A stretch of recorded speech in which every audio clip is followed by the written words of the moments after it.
Oh, surprise stream! Even for me! Lots of things I want to do with the streams this week, so we're making it work, essentially. Good stuff. Open up that. I should make so we can hear the damn game. Ba, ba, ba, ba, ba. Dude, I was just troubleshooting my little ass off, alright? Hot damn. I was trying to make my face cam thing work. We're about to have a thing without a face cam, which makes sense. I mean, I guess I do have my shitty old webcam, which I could use, theoretically, but yeah. That's good. That's good there. Perfect. Lovely jubbly. That's going. Hell yeah. Alright. Oh, ladies and gentlemen, are you ready? First and foremost, ladies and gentlemen, I look like hot garbage. I usually shave on Thursday, and it is Wednesday because we're streaming early. We look disgusting. Let's move on. All right, second thing is because of just the nature of the beast this week, I want so badly to do a Blade and Sorcery stream, but two games called Wuthering Waves and ZZZ have big ol' updates. So those I want to have a stream of as well. So we're going to have Wuthering Waves, ZZ stream today. And then we are going to have a VR stream tomorrow because I don't know when Wuthering Waves will be live. And then on Friday we will have a Wuthering Waves stream. So VR stream tomorrow will be Blade and Sorcery. Us just grinding out like some fun videos that maybe we can upload to YouTube. I looked at the previous video we did on Bone Lab. I'm still not sure if I want to make a video of it. Sometimes streams just don't work as videos. Sometimes it's just like, eh. And also sometimes I'm not motivated to make them into videos. Because I'm like, eh. It's easier for me just to do a video. But, ladies and gentlemen, before we get too caught in the weeds, my last shipment of Gamer Subs finally arrived. And with it came one of the best designs. It's fucking transparent. Damn it. If it's like here with... No, it's still brutal. It's still... Yep, I don't know what to do. Anyways, a really bad day to shave and then talk about Gamer Subs. Or not shave and then talk about Gamer Subs. Anyways, what do you call it? I love the art on this one. This one is rad. This one looks like what... It's my cup of tea, where it's more badass than it is, like, risque. But love the design on it. Again, I wish I had a double-sided, but that's just not the point. But this is the flavor that I've been most wanting to drink. Once again, this week I was in a purgatory hell because I wanted to try this flavor on stream because this is the Jujutsu Kaisen collaboration Gamer Subs flavor, whatever it's called. The one that Lone suggested me to try. Lone's the only reason why I bought this one. And it is my only non-caffeinated of these at all. Let my parents try it. Fucking loved it. Said it was amazing. Their favorite, actually. And I thought, holy shit, okay. Now, I like raspberry, so I think I'll be good. And it also has that Shy Lily, like, blowhole blast blue, which looks great, but for you, it just looks like Infinite Void. The green screen is off... what? Green screen is off center? What's that mean? What does that mean? It making it all fucked up? Yeah. I mean, that I know. That it's not letting me... Yeah, it's actually blue, but it's anything blue-ish green, it just kills. Because if I go like light, like neon green, it'll get like, see that this neon green up here, this thing right here, this, you can't see it, but they get clean. If I do that, then my skin pigment will be taken out as well. It's weird. Cursed energies, what this one calls. But I've been waiting. We also have one other flavor. We have many flavors to try. But the next flavor we'll be trying is the one I actually have a tub for, not just a bunch of little sample flavors, which is Incel Tears, which also should be good. But let's see. Let's see if this one's good. And then we'll do some polling. And yes.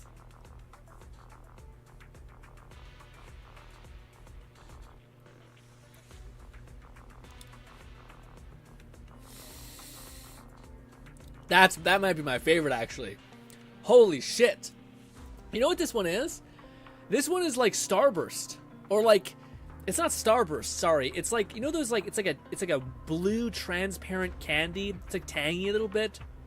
It's like tastes like blue, but also like fruit. And it's tangy. I'm not really getting the tea necessarily out of it. I'm getting like a candy. I forget what they're called. Like a I think Starbursts are not like... No, it's not a Starburst. What's the one I'm thinking of? Jolly Rancher. There we go. It's a blue Jolly Rancher is what I'm tasting. It could just be my fucked up head.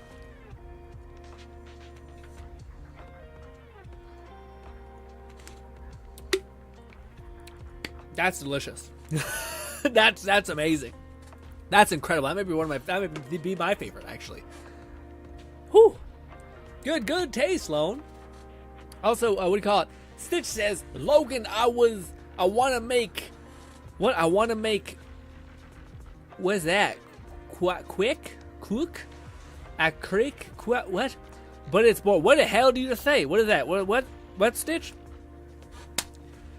The holy Quamalhala means family. What the did you just do a shit ton of alcohol? Or is this some sort of like, as a person who has struggled reading and also maybe dyslexia and a bunch of other random shit, bold of you to start, to make that even harder for me. It'll just be gibberish which you'll get back. But, ladies and gentlemen, let me catch up on chat because y'all be chatting in the comments. What do y'all say? Not just chilling, hanging out. I noticed Suki voice sounds different. News story has 0 TV sections. It does feel a bit shorter as it cuts out the filler. I'm happy with that, man. I feel like the story stuff goes just a little bit too long. At least the like TV stuff. Honestly, if the TV stuff just has 0 downtime, like a lot of it's like, look at that thing pop up. Now you can move, and it's just like I want to blow my head off while it's sitting there doing like, what do you do? I'm just like, let me move. There. Okay, done. Killed it. Fine, let me restart. There. If we won, move on. Actual cutscene.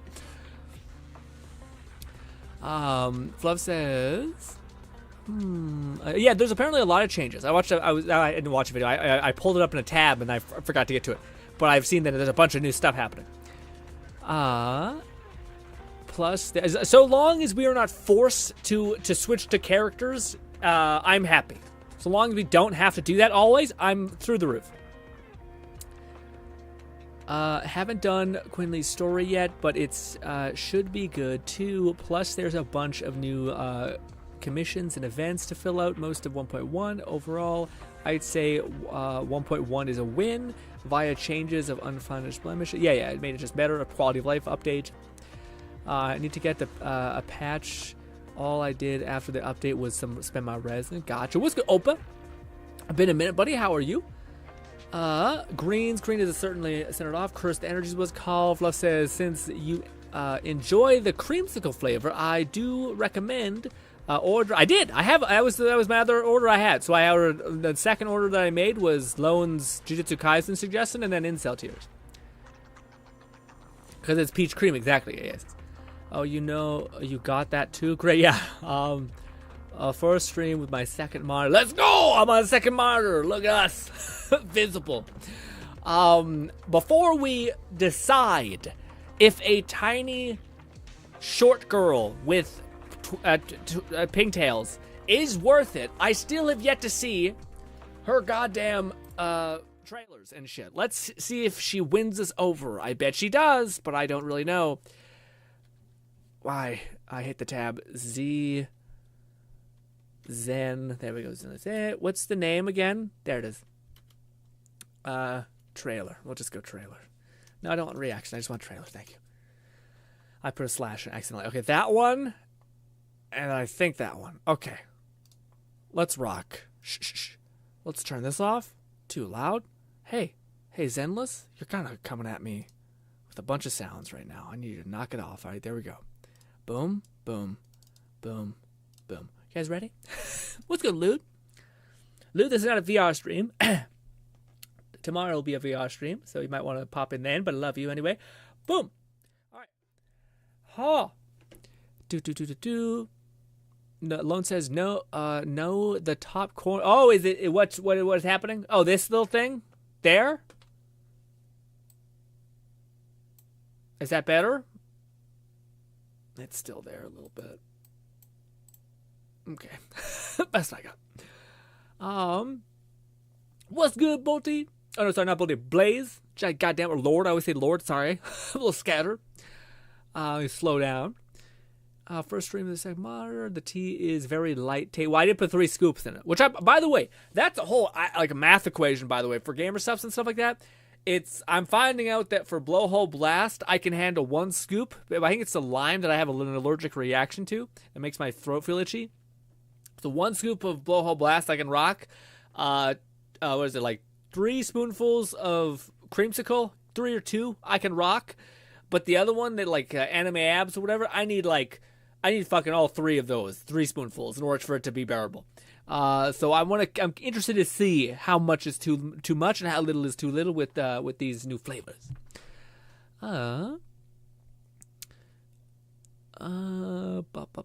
They changed. Yeah, I was about to say. So for those guys who do not know, for our girl, where is she? Boom. They did so many changes to her. I was about to start the stream today and be like, it's bad, guys. It's real bad.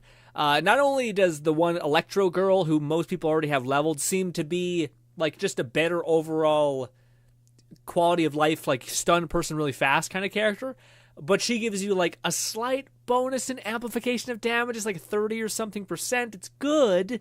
It's just, to me, it's not worth the trade-off of like just being able to like dunk on someone, stun them real quick, and then go in again. Like reapplying a stun is, I think, more valuable than the slight damage magnification that they gave you. But apparently they started realizing they were crazy releasing this character and then releasing the one girl who's like a phenomenal DPS as well as a support tank alongside her. All that stuff. To where they basically just magnetized her like stun and the capacity for you to like do more damage. So instead of like a 30% increase to damage, it's now like 80. So it's like a massive, like, okay, now the juice is worth the squeeze at this point. So yes. Also, I did buy the season pass, but I waited to cash in what weapon I wanted to choose, and then it turned over. So I don't know what happens. I might have just lost a weapon, like a season pass weapon. Big sad if that's the case. Hopefully I can just pick it from the new line because it's the same weapon. Anyways, a little freaked out about that. I will say the banner for me is probably the worst. I do not like any of the characters on it. The only character that I'm like passively interested in as like a side support character is the biker girl who has like a bat. She seems to be like one of the best sports in the game, and she's also like a summoner, which I kind of seen gameplay of a breakdown video of her, and she seemed great, despite being kind of weirdly chibi, but she doesn't look as chibi as her sister, so it's kind of weirdly less shitty. Man, I'm drinking all the while. Why is it hot as fuck where you are, Lord? Hot damn. No, it's good. Nog says only see/notice it in full. Oh yeah, so yeah, the full screen thing is weird. Yeah, it's just like there's always a bad crop. Like it's always gonna be there because I can't position it in a way. If I put it on like right here, it'd be fine, but it's slightly offset, and that my green screen can't reach there because there's a whole chair and a wall there. So it'll always be a little bit like it'll pocket into the real dimension, unfortunately. Text to speech does not. We know I've been meaning to get it to set up. Stitch probably will not work through the Twitch. Probably a weird bunch of things you have to do to get through it. But yes. I'll try to. Again, I keep putting it off, but it's possible. It's just enough. Like it's like a day of like trying to troubleshoot it essentially. And I'm busy. Like I'm like, oh, maybe I should make a video instead, and I end up doing that instead. So it's just priorities. Let's rock. Let's see.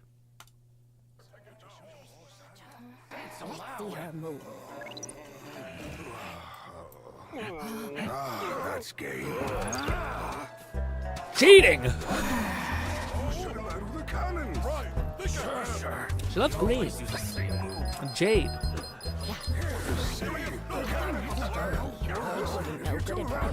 This guy feels like he's going off like a unfortunately very cultured kind of person, you know what I'm saying?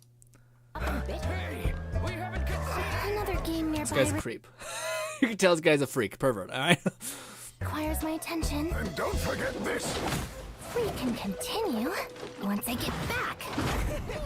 Where was he keeping that staff? Alright, it was not behind him, okay? This must be the place. I will say, I'm excited to see a future where eventually we do get some like punk rock dudes with like fucking designs in their forehead and shit. Like that. This must be the place. Officer Qingyi has arrived on the scene. Afraid of a little girl? You youngsters. Play with fire. Is she old? Heavy strikes. I know she's a robot, but are they doing like the 500-year-old vampire thing weirdness? Shining moon. How many flowers have fallen? It looks great. Formation! Let's see the pitch we get through this! When you see a motherfucker with his boys on a child's toy, say get him, man. I don't know what happens if they win. You know what I mean? What are you going to be made to do? Formation! Let's see the pitch! It's like what is it called? The fucking comedy joke of like there's no more scary and what do you call it? It's a fucking what's his goddamn name?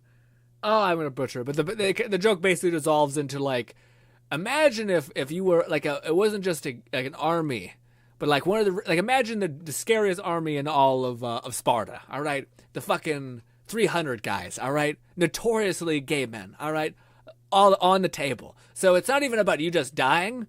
It's about you dying in a bad way. You know what I mean? Or not dying. Don't forget And it's about worse. us. You know? What are you doing here? Defending our community is just like playing chess. We won't concede. I did not expect this to turn.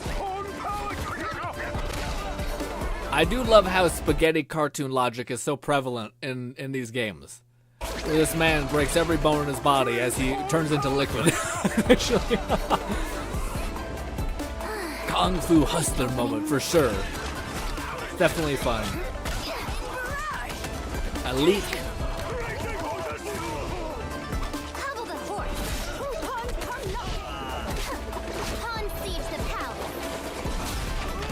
Hot damn! Each one of them just shattered like every bone in their body. Like they're like, we just wanted to help. Like, please stop. Public security! Carson Cannon. Officer Chen, seems you're not as fast as you used to be. Thanks, but some of us aren't made of steel or battle ready on break. It's them you should be thanking. Huh? Them?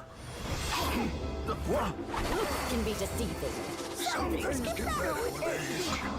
Checkmate. This is what every YouTuber, when they're deep enough in, need to hear. Some things get better with age, guys. All right, please. Please. All right. Ha!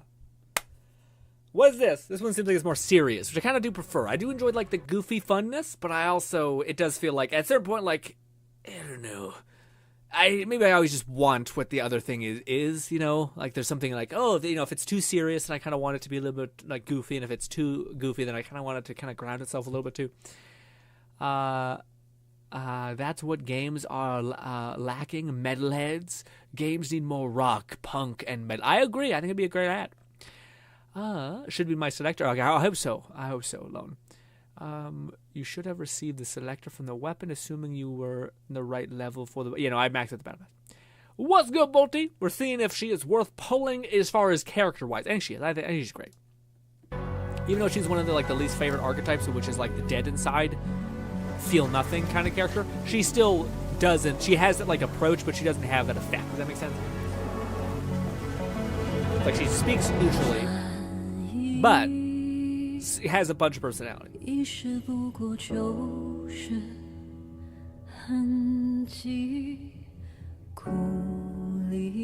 I like they're giving us both.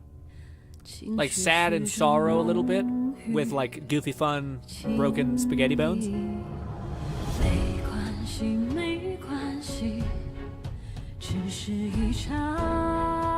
Oh, weird.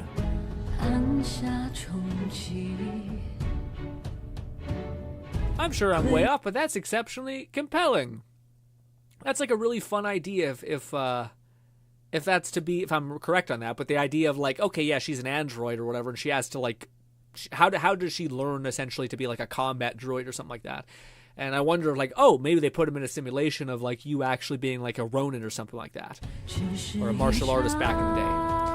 And then your brain is kind of like stuck in that parallel world essentially of like, yeah, I have these memories that are real to me, but maybe it's all just a simulation that's trained me to be used as like a, you know, a security guard or whatever it is.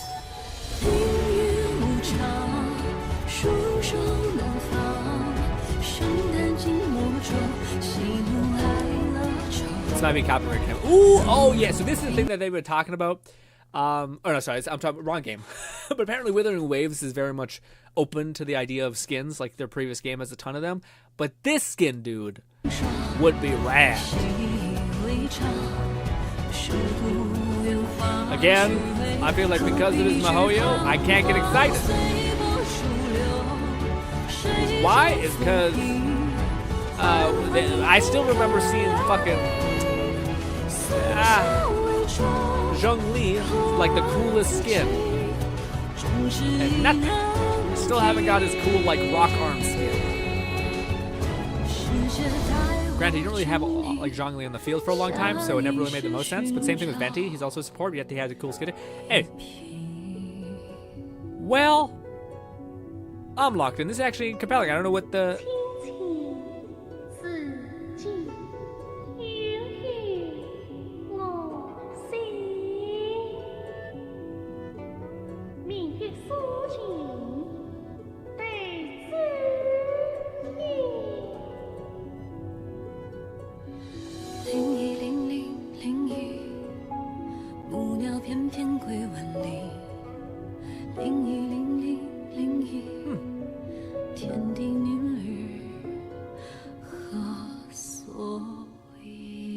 Captivating. I'm wondering what the twist is.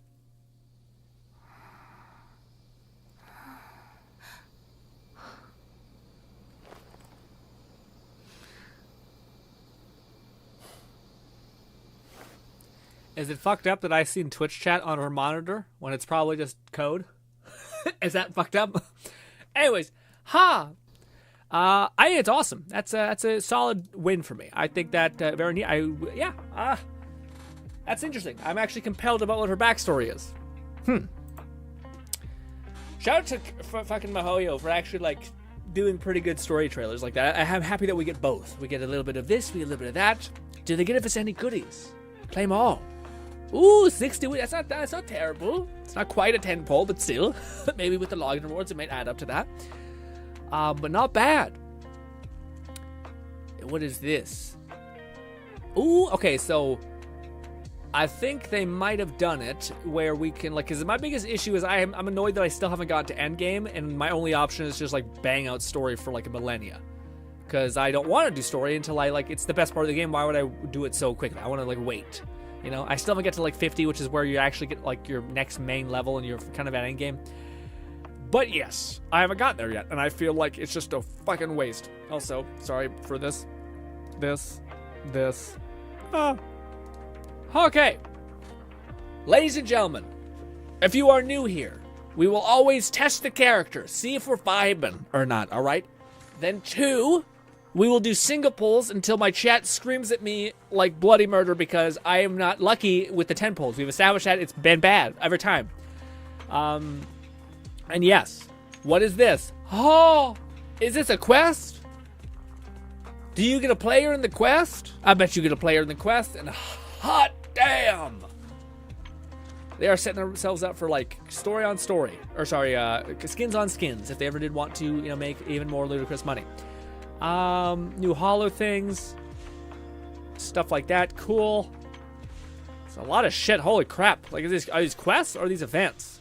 Gameplay details. Some shit. I don't know. Complete the main story, chapter 2. Ugh.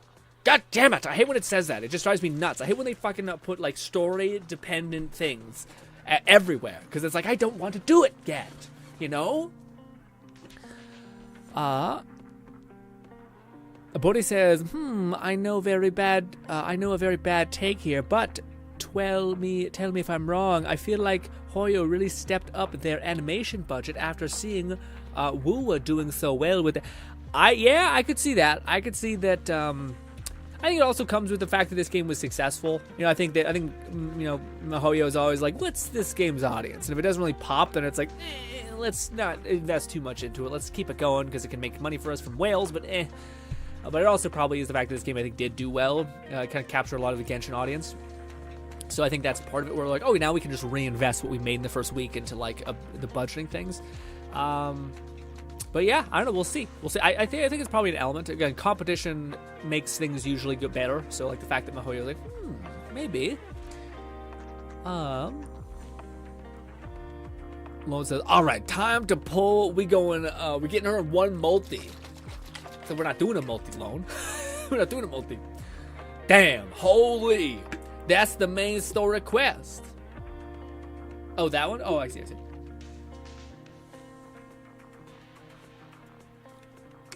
But it says, why not pull for the rat lady again? For me, the reason why we're not pulling for the rat lady is not because she's not going to be goated in every conceivable way, okay? The reason why is because despite... it's not a great choice, but here's my sell. It's not a great sell, but here's my sell. We are not going for the mouse lady because the pattern that everyone else is kind of in is what do you call it? People who got the cop girl, you've invested a ton of primo gems probably or currency into that character. Then you have to wait. So you always need like a attack refraction, like boom and then refraction period, boom refraction, whatever, waiting period to recover. Boom again. So if I go for her, I can recover for what essentially is going to be the third character. Now, I'm not sure if it was the newest characters they released or if there was other characters before this, but I think after this bow staff girl and after the what do you call it? After the I'm not broke. Oh yes, I sure, but yeah. Anyways, but the point is that the thing that I most want right now is to complete my team, which is to get a stunner. So the character that I can either wait to get Lincoln in a millennia when they finally give us like enough single pulls on the standard banner to do it. Very low likelihood of that happening. Probably like a year, like almost a year later before we get to do that for sure. Anyways, the other thing that I can do though is my main goal outside of getting a stunner is to actually get the like what are they called? The like the biker gang people. Which is kind of worrisome because theoretically, like the Valkyrie girl, the like leader of the biker gang, which with the shield, called Caesar, arguably she is going to be a tank. The issue is that like, is she going to be as much of like a DPS heavy, like spender as all these other characters? It's tough because in like every one of MiHoYo's games. They've never been able to do like a tank really well, in my opinion. Because every metric that they scale the end game off of is like how fast can you kill something.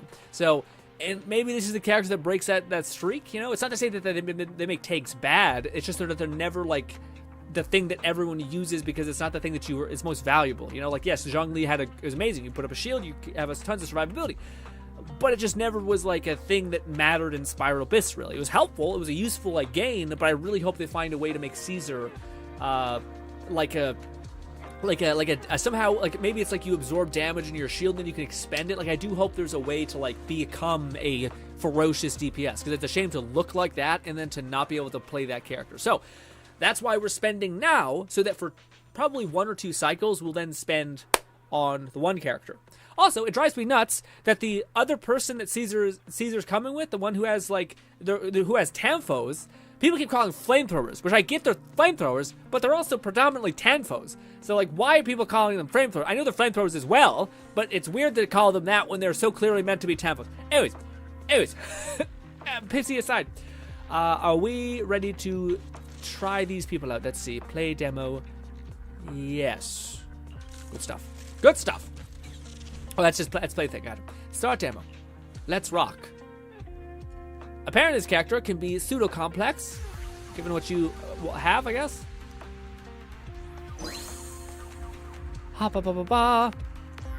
Lone says, trust me, Grin, trust me, it is written in the script. Let me tell you, that script's gonna get rewritten, probably. Okay. Fluff says, and 1.1 is going to provide plenty of polygrams. Seems like they intend to give us a 10 pull. Yeah, so by the way, just to wrap my train of thought, by the way, the reason why we're going first is because I need a stunner, first and foremost, is the only thing that's limiting my team.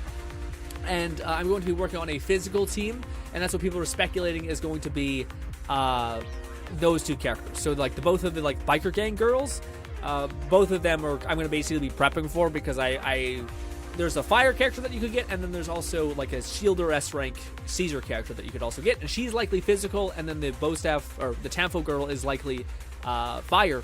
So the other character that I want to start leveling is the girl with the bat. She is like the other summoner character. Hopefully she's in the fucking banner, but probably not. But yeah, that's what I'm going to be prepping for. That's what we're going to be trying to go for. So we're going to be prepping for completing our one team now, and then over the next couple months, working on our physical team or fire, but mostly physical. And that's our plan. That's our reasoning, essentially. Although I will be saying everyone else will be having like a mouse with all of the ass you've ever seen ever. So yeah, I am jealous, and it is what it is. But I do like Caesar more than I like the mouse girl.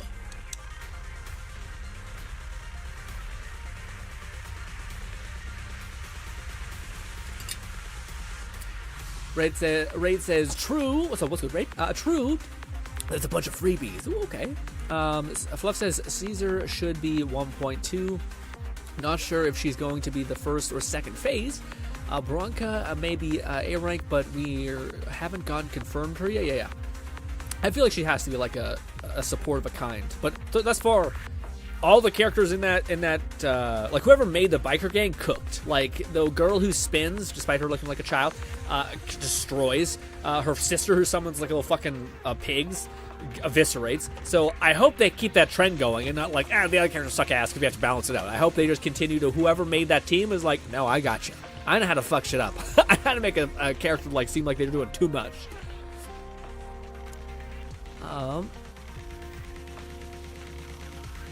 Fluff says Bronca is wielding a pair of flamethrower nozzles.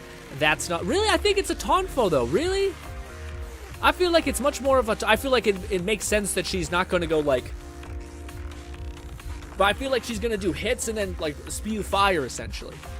I thought for sure they're a Tonfo.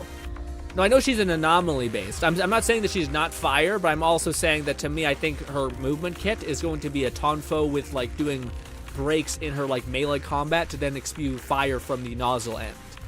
But I think that'd be shocking to me if it's not a Tonfo because it's not connected by like a thread. Or maybe I missed seeing what she looks like. Let me Google search that real quick. I'm certain it looked like a Tonfo to me. And like to me, that's what I think her kit is gonna be. Zenless Zone 0. How do you?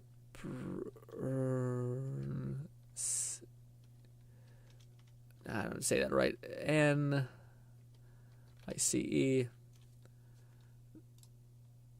Did I get the right name? Yeah. In what world is that not a Tonfo? Guys, that's a Tonfo, is it not? Let me open up an image. If that's not going to be a part of her movement kit, that's insane. That's got to be a Tonfo. Someone's Discord messaging me. Did the stream break? Is that what's happening? I don't know what's happening. Yeah, if she just it'd be crazy to me because, again, it's not like it's spewing out here, it's spewing out here, so it makes sense that when she does her hits, that it would be like a thwap. If it is a pistol thing, that's such a Tonfo design. It's literally the Tonfo's design. And I don't know, I mean, I guess there's this cord here, so maybe she couldn't do like these spiral movements. I don't know, but there's like a hinge here that looks like this can rotate. The music's going way too hard, man. Hot damn.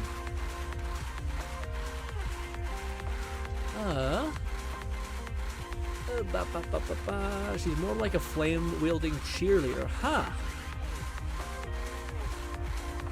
Caesar is confirmed to be physical defense. Bruce is confirmed to be fire anomaly. They showed their icon on the official community. Oh, I see. There is no if they are physical defense and fire. Sorry. I should have probably mentioned that. Actually, I didn't know that was confirmed, but it makes sense. Lighter is still questionable, but that likely fire. Yeah, because his name's Lighter. Because he's got a gauntlet.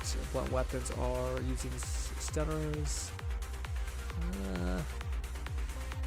So just wait until we get John Doe. I'm gonna be doing some, let's just say, inspiration. Oh, by the way, I was gonna say that was some of the best art I've seen you make, man. That did so well. The Ellen fucking art was great, man.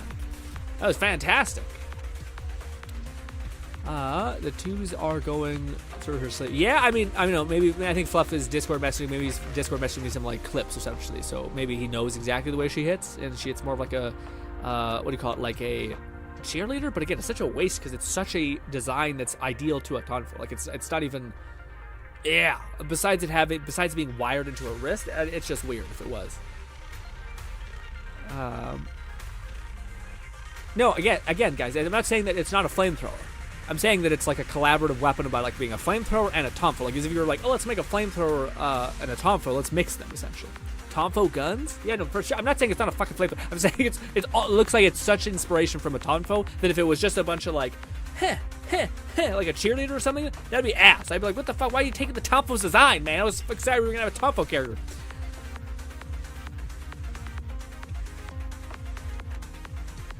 And the spike punch being on the tip, you are really going to disappoint yourself thinking those will be tonfos. Well, I guess Fluff knows, and that's just a waste if that's the case.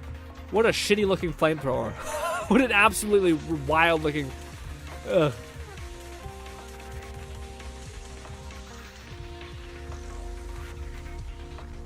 I can see the fuel tank. Yeah, guys, you guys are on high. You guys are high right now. I never said that it was like not a flamethrower. I was saying that it, like, when people see her kit, to me, people are like, she has these flamethrowers, and I'm like, those to me look 100% like tomfos. Not to say they don't also look like flamethrowers. It's to say that to me they look more like tomfos than they do flamethrowers. When the fuck have you ever seen a flamethrower with spikes on each nozzle end? Like it's wild.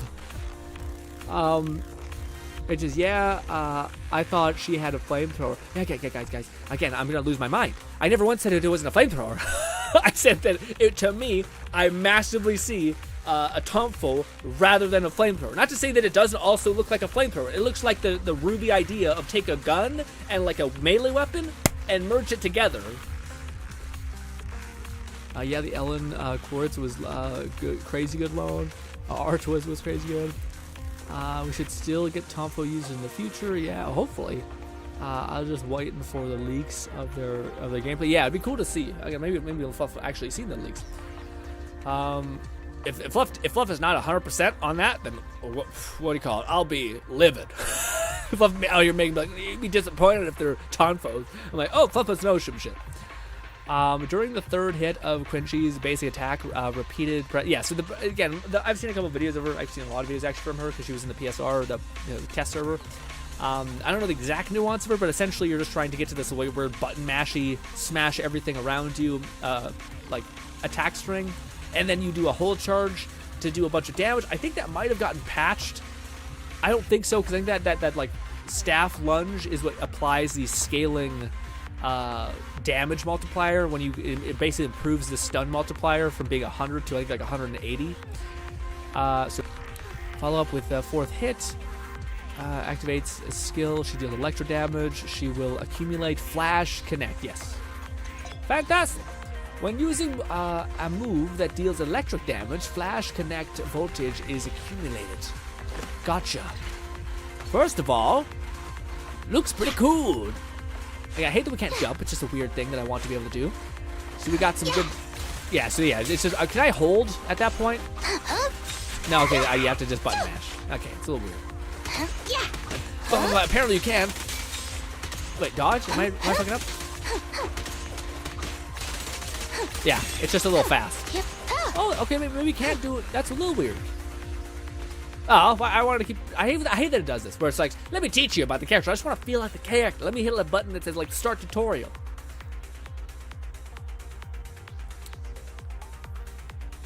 We'll probably get leaks for her gameplay later, or the CC beta server for official gameplay. They'll show her gameplay teaser sort of like in the combat tutorial video here when we get closer to 1.2, especially if we get more Chinese martial arts inspired. Note says, "Oh, my bad, Grin. I was mistaken." No, it might have been because multiple people said it. I probably fucked up in saying. I think I got caught up in the fact that I was like, "How do people are wrong?" And I wasn't clear about people are wrong. I think it's also a flamethrower, but I don't know how you can't see also the tomfo, just because again, no weapon fucking hooks underneath like that. It's just weird. I mean, Boldy says, not gonna lie, I totally see a Tekken crossover in this game. Yeah, maybe because it's very beat 'em up. But yeah, I could see that. SF6 seems more like or something like Capcom, like swapping over to Haichi and then just does his electric. I don't know those characters necessarily, but Love says, given the collab route chats of 6 Street Fighter 6 dev? Yeah, I could see that. But like again, Street Fighter seems to be in the zeitgeist. They have a game coming out. So I think it's also a live servicey kind of game too. So I could see them be like, yeah, let's maximize that hype. Whereas certain Capcom games feel like they come out like every once a year and it's like a big event and then it just goes away. When Flash Connect voltage accumulates 70%, enter the Flash Connect state, which allows you to do a hold charge. Enhancing Moonlight Blossom. Continue holding the button to launch 5 consecutive attacks upon letting go of the basic attack trigger. Oh, that's new. I didn't really know that. When basic attack enhanced Moonlight Blossom finishing move hits an enemy, it applies subjugation, which increases the target stun multiplier. Target finish move right before the charge. Yeah, okay, so is that... Oh, wait, perfect dodge also triggers? That's kind of neat. Huh, okay, cool. Again, I don't want to be that close. Yeah. I heard people say that you can... You really kind of... It's a button mash. It's not like... You have to, like... It's not like, oh, you can, like, lighten up if you're already in this combo. Yeah. Okay, never mind. No, it's good. There's, like, a pace. And then the whole charge is that. Gotcha. Gotcha. I get it. Shut up. I get it. And then, ooh, that like multi-hitting stuff weirds me out a little bit. It does sound hilarious. Because I'm not sure if you're immune to those last little hits. Solid though. It's like you're hitting 1,000 times. Alright, here we go. Oh, it does stun little enemies. That's good. Oh, I dodged. What the heck? Keep a lookout. And? Yeah, see, we have unstoppable, but it's not entirely unstoppable. We haven't actually used her Y, which I believe puts us in her, like, slappy. I hate it! It's your call. Stop telling me did they not fix that shit? If they didn't, I'm gonna lose my mind. That was the one thing I was hoping. Do I gotta put it in the menus or something? I hate that it's like, do you want to change? I'm like, no, I Just don't. some pesky flies.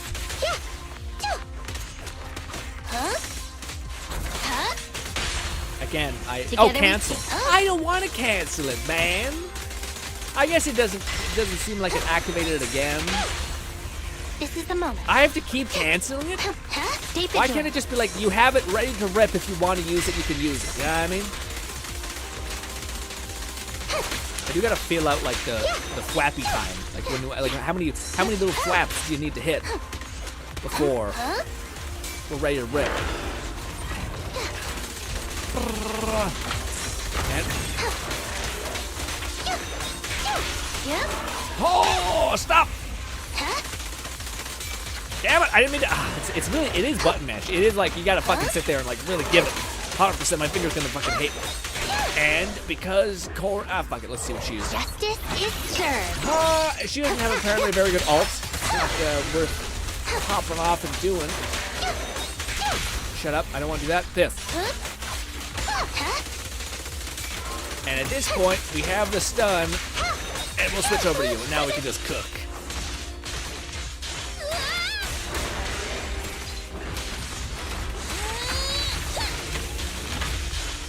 Switch over to you. I kind of like these in general. Boom. It does. Okay, yeah, that feels pretty good. I feel like I really like the stunning aspect of not stunning. Sorry, like perfect dodging and stuff like that. It's super satisfying. So the fact that that's so rewarding feels so good.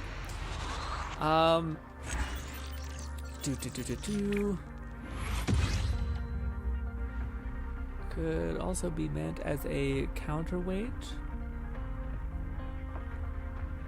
They're sort of more like handguards. I'm drifting. Should hit with them.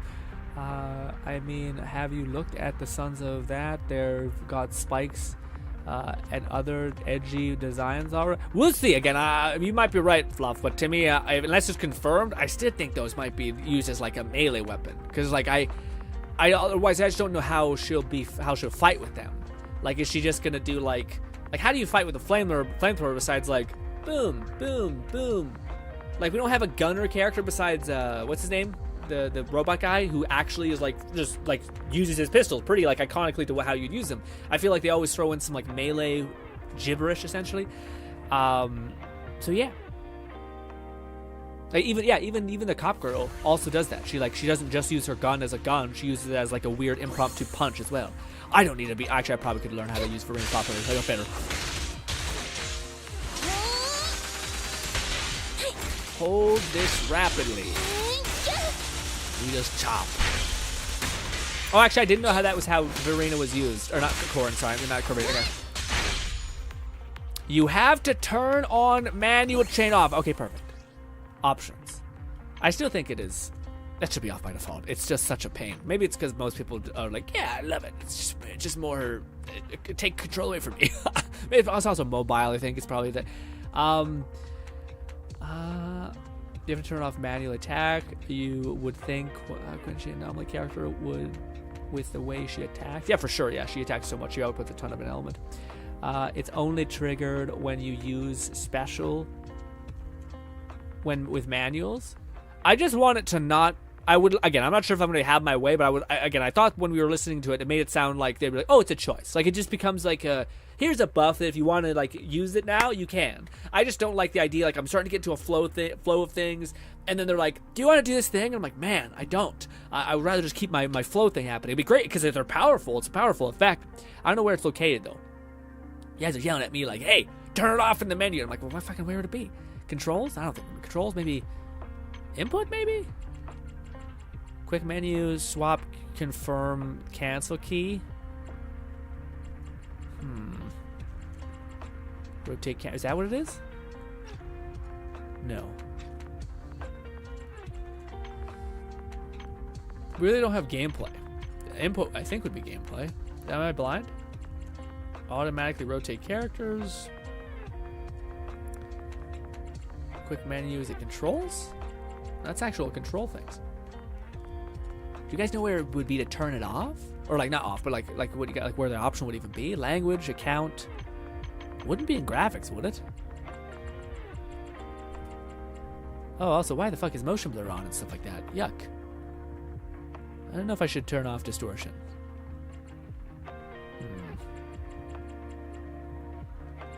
I don't hate bloom. Color filter strength. I don't know what that is.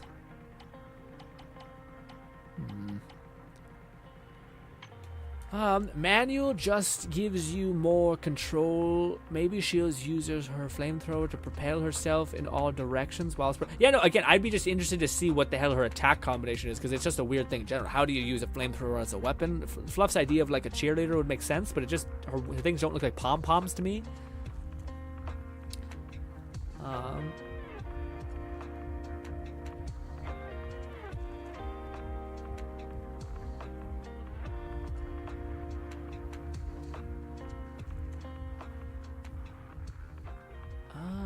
She kicks whenever not using her guns. Her cheerleader often do high kicks, so I could see her do that when she's in melee range. But her elemental damage would be shooting fire. No, I definitely think she's fire. I don't have to do that. I don't not think that. You cannot disable QTE chains attacks entirely. Ugh. So I can't? Manual just makes you have more control over it. That's ass. So I can't toggle it off like you guys were saying? Or I only get the option between... What the fuck does that mean? Default swap the confirm and cancel key? Default swap? No. Oh, it's an other tab. Okay, sorry. That's what I was curious. Why would it be? Okay, it's weird. Auto mode. Okay. Manual mode. What does that mean? I guess we'll find out. After enabling, hold the basic attack or special attack button. When a basic attack, dodge, counter, special attack, EX special attack, quick assist, or assist follow-up hits a stunned enemy with a heavy attack will prevent a chain attack from being triggered. Okay. I don't know if I like that. It makes me feel like I'm like giving up on the thing. Well, it's fine. Who cares? Who cares? Roger. This. Sure, let's use Billy a little bit. Billy's ult's actually not the worst. Or maybe it is. Actually, I have no idea. I'm talking my ass at this point. I'm here. Go!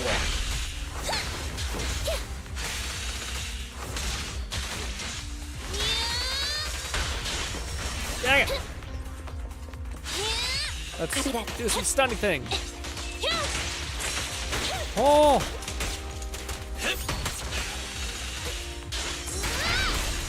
We're gonna start going to work. Chop it, chop it, chop it, chop it, chop it. Roger. Oh my gosh, it didn't pick. I haven't been pulled into the abyss yet. The stunner's abyss.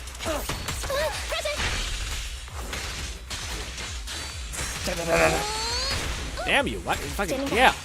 Ellen doesn't have this problem where we're just eating a shield for breakfast.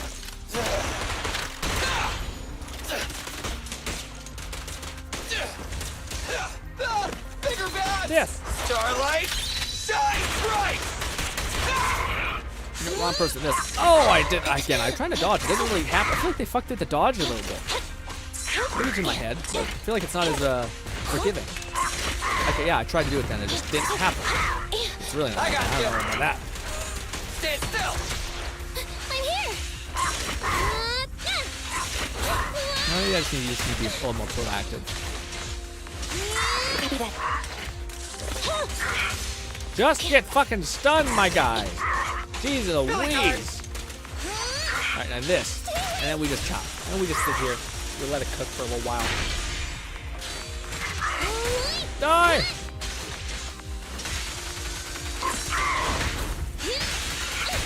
My God, just yeah. I want to stop. I want to play this team anymore.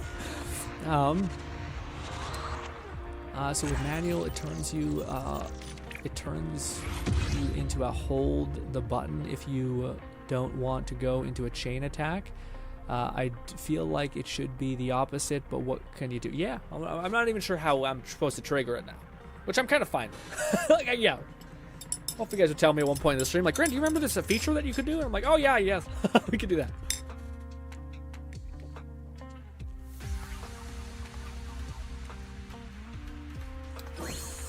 All right. I don't know if Billy has any like support character. I don't think he's an attacker. I think so. I don't think he has any support like abilities. Probably should have read what he does exactly because I don't really know Billy. Oh, that's kind of cool. You can just hold down the trigger. Bah, bah, bah, bah, bah. Ooh, and if you drag the joystick left to right, oh, that's huge.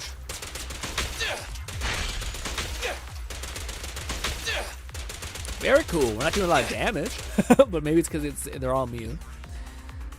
Corrin looks so fun. I mean, yeah, I think Corrin makes a lot more sense if you had things that you could potentially like gamify, which I don't think we have. At least I don't feel like I have with what's his name.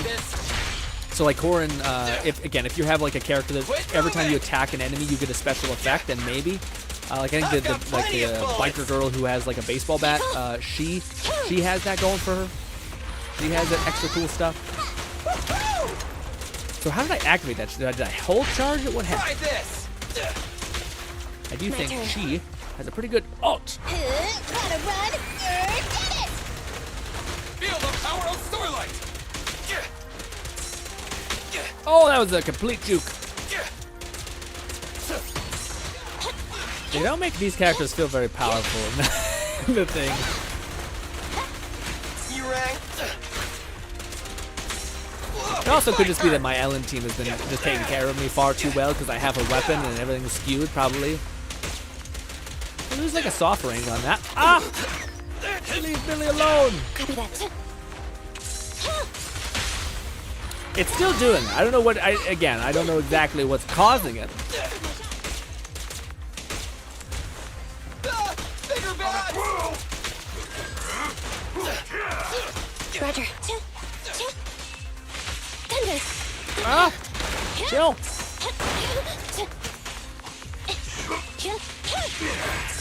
Oh, that's weird. I hate when you get like a dodge successful thing, and then it doesn't actually give you any like effect. A little weird. think it's also because it's trying to make you use multiple things. I do find it's happening less. I don't know what I'm doing to trigger it. You should eventually build Nicole. Why? I know it's probably a good idea. I just, you know. I'd rather build Nekomata. Nekomata in the back row, you know? Billy, go do some repairs.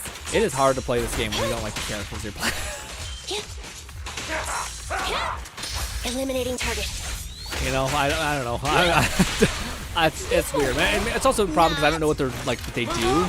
Like I don't know what the nuances of this team are. I know my team. I know if I do this and that, and then I build up stacks with what's her name, I get an ice buff. It all works, you know. All right, and we're free, ladies and gentlemen. I have to use the washroom, but then we will begin the hopeful game. Oh. Also, apparently, she's not very hard to build. Like, as far as her weapons, she has, like, I have a bunch of the weird ramen weapon thing, and that's apparently okay for her. Lone, I think, was saying that I could use my, what is it called, my special season pass weapon for her weapon, but apparently people were saying that's not necessary. So I might try to get an attack weapon for, like, Nekomata, maybe, for my physical team. But I'm not sure. Lone says Corin looks so cool, looks so fun. Fluff says since one of the triggers for the chain attack as Abby and the other stun roll is held basics, you won't automatically trigger chains that way. Gotcha. So that's, I mean, I do notice the chain attack happens a lot when you're playing a stun character, which is weird because, like, again, I wish you just could build up like 3 charges of this like swap thing, and by doing whatever that is, like stun character, whatever it could be, that's what helps, you know. And maybe honestly would be better for this team because theoretically now that I have a stun character, being able to constantly chain those like back-to-back things would be fine, because my main issue right now is that I don't like me not being able to do a lot of ice damage on the field because I'm always in this weird like slow down and, you know, let all your characters do something. But if I have 2 ice characters that are constantly being enabled by this electro character to constantly keep using ice, then maybe it evens out a little bit more. But here's see like a damage test about like you using that strategy or just trying to like basically do Noelle's basic melee attack by building up ice charges, expending them, building up ice charges, expending them. Which one does more damage?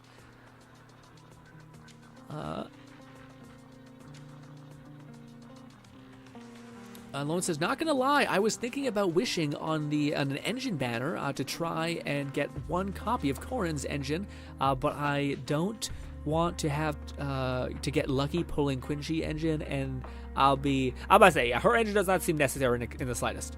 I will say people do have said this though, like if you're gonna go for any character, you're weirdly enough better off going for a support character like her, because you'll get more DPS out of her passive buffs than you would out of like the constellations of like the Cop Girl, for instance, or something like that. Which I thought was crazy, but also like, yeah, I guess that makes sense. That otherwise, you would just go for, you just fully send a DPS always, but it's kind of like, no, you could fully send a support, and then that would make every DPS you have pretty goddamn good going forward. Especially her, considering that's her biggest draw, is the fact that she is kind of like a jack of all trades kind of thing. Like you put her into any team that has an attacker, which you would want if you have a stunner. Lone says, Grin, you should build a Nicole because she is basically the Venti of the game. I know, I see people say that, but I don't think they have enough suck power, you know?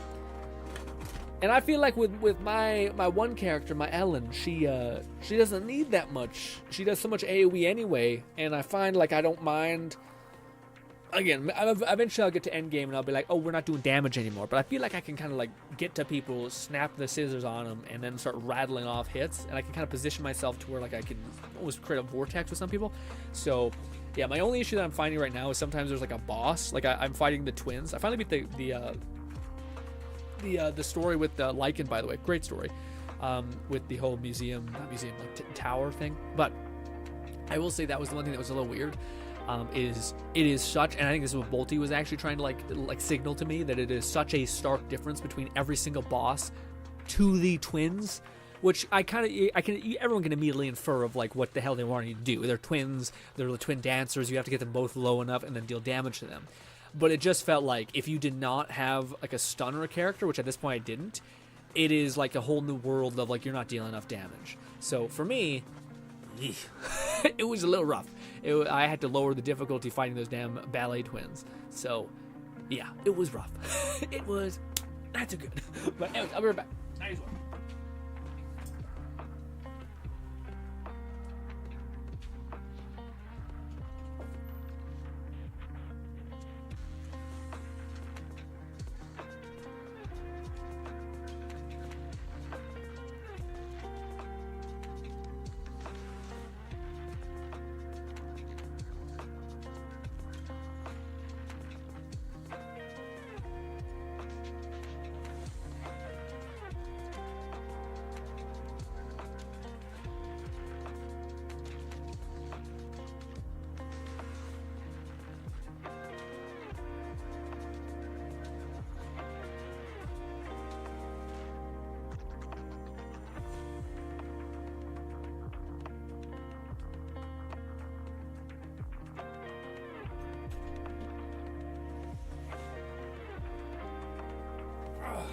All right. Come on, God of Luck. Be in my favor, please. Ba, ba, ba, ba, ba. Fluff says the best battle pass weapons are attack and anomaly ones. Other three have A and B alternatives. Gotcha. I also heard people say that they're craftable, so it theoretically is less of a priority. God, that's a good drink, Lone. You did a fucking great job suggesting that. Similar to Genshin, support type character centers have more of a more future-proof and more of DPS. Yeah, I still kind of stand by the fact that I think this banner is pretty stupid of Mihoyo. Like, it makes sense at the last minute. I was thinking they were insane. Like, they maybe just set this character up to die. But until I realized they buffed up all of her last minute, they buffed up all of her stats. Like her stuff, like, so now it's not just like a multiplier of like 30, it's like a multiplier of 80 or something crazy. So that makes it like, okay, not only is this character theoretically always going to have a place in your team because she's a stunner, and she's also an attack attributed stunner, so she works when she is getting attacked, and her like her loyalty bonus is amazing. Apparently the Batgirl is actually like her bonus is nothing. So that's why most people build her out anyway. But anyways, point is, what do you call it? I thought they were crazy, but now I still think they're kind of a little bit crazy because I still think the one person, the mouse girl, with also like a competent support, you know? You have a DPS and you have a support, and I don't even know what the other characters on her banner are, but as long as they're not complete garbo, holy fuck, is that going to be a good banner, you know? Where you get a support and a DPS. That doesn't mean that this banner is like completely dog shit. It just means I still think it's pretty stacked. Like, especially considering I don't know anyone who's like, my favorite characters in the whole game are Corrin and what's her name, you know? Like, if they were the biker girls, which everyone seems to build because they're so good, I could see them being like, all right, it's just an absolute win. But the last minute buff makes sense. It makes everything be like, okay, she has enough value to really elevate her, I think. Especially since Qingyi needs to be in a squad of an attack role, and there's loaded of those characters available already.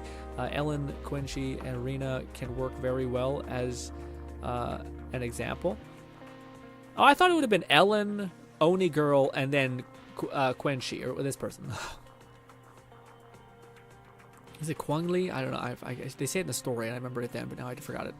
At the point, I'd recommend the Butler. I do. I have. Yeah, we've also been rocking the Butler guy with 8 pulls, which is not enough to do as full pull. At this point, I'd recommend the Butler since you have 2 maids, other than the Plugobo, as much as I enjoy. Oh, did you get a bonus for having like them all in alignment of like the maids along with the Butler? I didn't know that. Officer Commando is the NPC Bangbu. Some fun, but specifically just for an extra. Gotcha. Apparently, Officer Q sends out K9 to bite rapid. Ooh, that's awesome. Fluff says, I plan on trying Shunyan, Lucy, Ben team eventually. That sounds great. Yeah. What do you call it? Lucy. Well, I'm not sure if it's Lucy. Who is the characters that I seen a video of that like were like, oh wow, that's a noticeably like goated person. It was the ones I was making fun of. It's fucking child gang horribleness. This. She apparently is okay, but she's only really made to be like a stat stick that can hit rapidly. This character is fucking fire, apparently. And she doesn't look as grossly Yeah, it's fine. It's acceptable. It looks like a weird Gara thing, but I digress. But apparently, if we go to here, and this is the thing I'm like, oh shit, her special bonus? I don't think it's that necessary. Let's see. The guard bore inherent Lucy's crit rate and crit damage. Yeah, it's okay. It's not like some characters are like, you get 140 damage for fire forever. And you're like, what? Excuse me? But I remember people saying that Lance, it's not actually that necessary to have her in a faction allegiance, but theoretically, if my future has, and I don't know what they're going to do in the future. I don't know if they're going to make the this character, and then Caesar in the same banner. Probably not. Probably separate banners. But regardless, there's the chance that they're on the same banner. So if they did do something like that, then to me, having this character built so that I could have like a fire character team built and then a physical team built, kind of alley-ooping both of them to have whatever they want, would be super huge. Granted, I don't know if there's a physical stunner character, but anyways, yeah, it's I gotta think more about it. But I think that's building that character specifically for her and her are going to be my future build characters, because I think this character will go really well with the Caesar, because she's just like, this is just a pure attack, like assassin character. And then have like a tank character that could make her have like a shield maybe. I don't know what the Caesar can do, but that'd be kind of cool. Again, hopefully we get to play a lot of Caesar and she isn't just like a support buffer that we use once and then never get to see her awesome design ever again. But I also think having her, for in the case we do get the whatever the cheerleader is, a Tamfo girl, then that would be future proof for that too. So that's my future that I'm working on. But outside of leveling up Qingyi, not Qingyi, whatever her name is, the goddamn girl. I can't think of names properly. But let's rock. We're gonna do a full-on. We're gonna do Singapore. I was about to do tempo. We're gonna do Singapore because this is when you could possibly luck out. I should have probably done this the whole time I've been talking because it's just gonna take forever. Hall, a B. Take me home, says random text.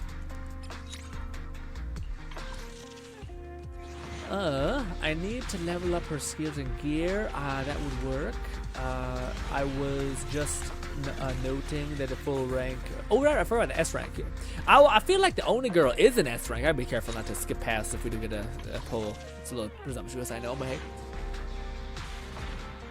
S rank Bangu have bonuses if you have 2 or more. Loan says we're gonna be here a while. What else are we gonna do, Loan? Oh, we're gonna burn out our resin, which we can do in a fraction of a second? As a person who is not trying to spend a copious amount of money in this game, I would gladly be here for as long as humanly possible because I will never see this. Loan. We're gonna be waiting for this banner and likely the next banner, because what are the odds that they are going to put a stacked banner with 2 characters on it, i.e. Mouse Girl and Shield Boy, and then the next banner for whatever the fuck it is, they're gonna put another 2-star. No, they're probably gonna do another 1 and then a 2, or a 1 and a 1, probably a 1 and 1. And yeah. So we're just gonna be a while till we get a wish, because I prioritize Caesar over what's her name, and I'm sure the Fire Girl's gonna be great. Ooh, an A-ring. That's kind of huge. Oh, it's Billy. I'm counting on you to cover me. Hey, thanks, Billy.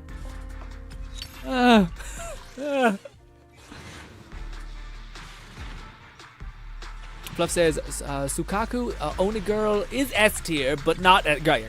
She's just goated. Got it.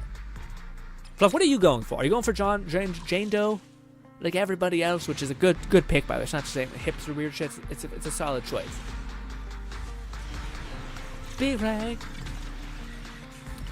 Single until you do 70. Fluff, I've always failed the 70 thing.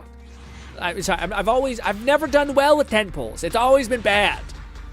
It's always been like a curse of 10 pulls or the enemy, alright? Like half of my strategy through life is just flipping the coin so many times that you're bound to maybe, possibly, who knows, eventually win. And it's worked out. The moment I try to like put myself so out there where I just get fucking leveled. You know what I mean? What's good, Faceless? Faceless says John Doe is better than Nekumata, basically. Well, yeah, I would imagine. I feel like I'm not sure, but yeah. I mean, I could see them having like Nekomata's like swap skill seems pretty good. But yes. Also, way to make me feel like a piece of shit, Faceless. You come in here, you know I have Nekomata, you know I'm skipping John Doe, and you're like, hey, by the way, Grin, fuck you, by the way, fuck you, burn in hell. And I'm like, ah.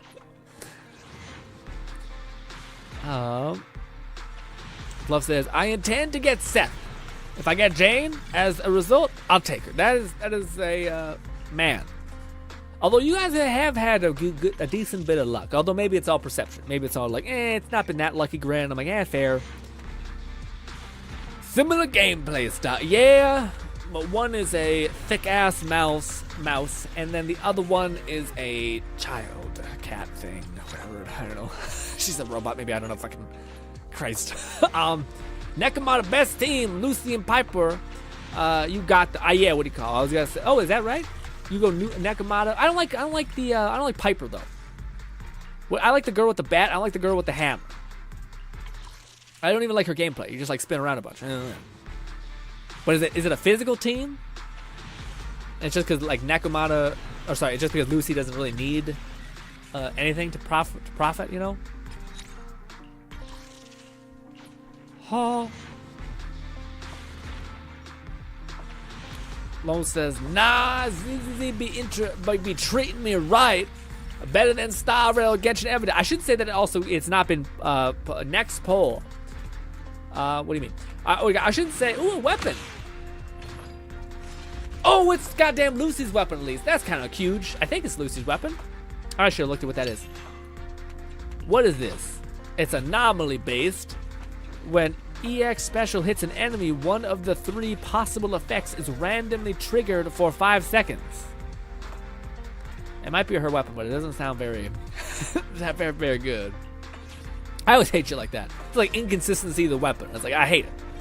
I know, maybe good. I'd rather it be like, gives you 20% attack instead of like, it could give you 500 attack or healing. And I'm like, well, how do I know healing is going to happen when I want it to happen? You don't. I'm like, oh, good. Awesome. I love RNG on my RNG in my RNG game.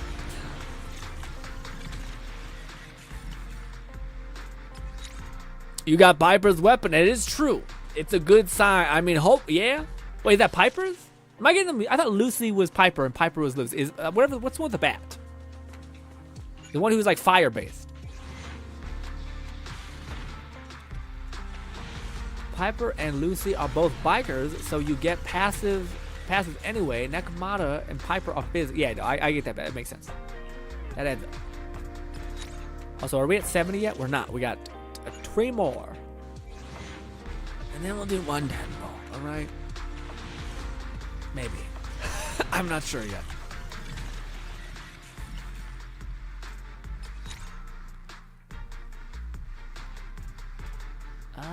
Going to skip Jane for that's same as me, Faceless. I'm going in on Stunner Girl because I need a stun character, and then we're going for Caesar. We're waiting until Caesar comes home. And dude, Faceless, I really hope they don't fucking screw us over, man.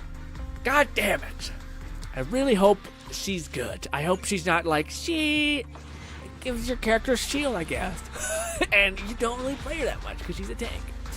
And I just die inside internally. At least it's one character. Right. I mean, I guess if I wanted, Starlight Knight. I like Corrin, but Billy's a neat character too. Now that I say that, the game's gonna be like, oh, okay, here's the perfect balance of both of them, so you don't get their end tier, constellation get. And I'm like, you know what? You're rude. You're rude fuck. Do you know that?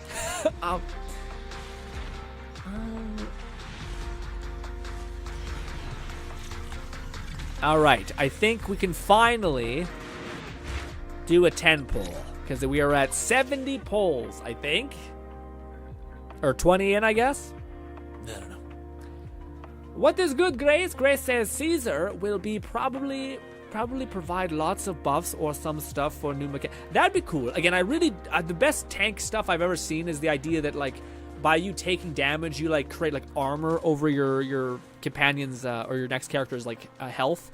But I want a way. I hope there's some way of that. Like Caesar looks like not like she looks like more of a Spartan than she does like a tanker essentially. Like the shield is only an elevation of being able to do another attack essentially. So I hope she can fucking rip people apart, you know? Also, it's a fucking spiky shield. It looks like it's gonna like stab her in the jugular, I think, if memory serves about her shield being like a spiky thing. Ha!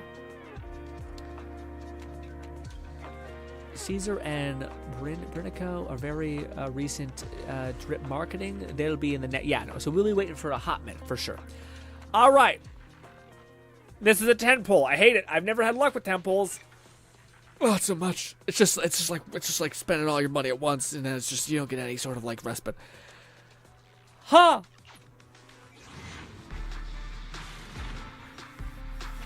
Is it cold? It's cold outside, yeah. Ah. Bodhi says easy. Yeah, easy sadness. I just primed for you. Welcome back, mister! Hey, Corin. Bye. Guys, I've been hurt again. We're going back to Singapore. Wait a minute. No, I don't know if that's reset yet. Has it reset? Probably not. No, it hasn't. It has not. Dang. Back to the thing. Singapore. Faces says, well, Fluff, one of those two physical is not top priority for elemental bosses for now. Well, I love physical. That's what you mean, Faces? I don't know.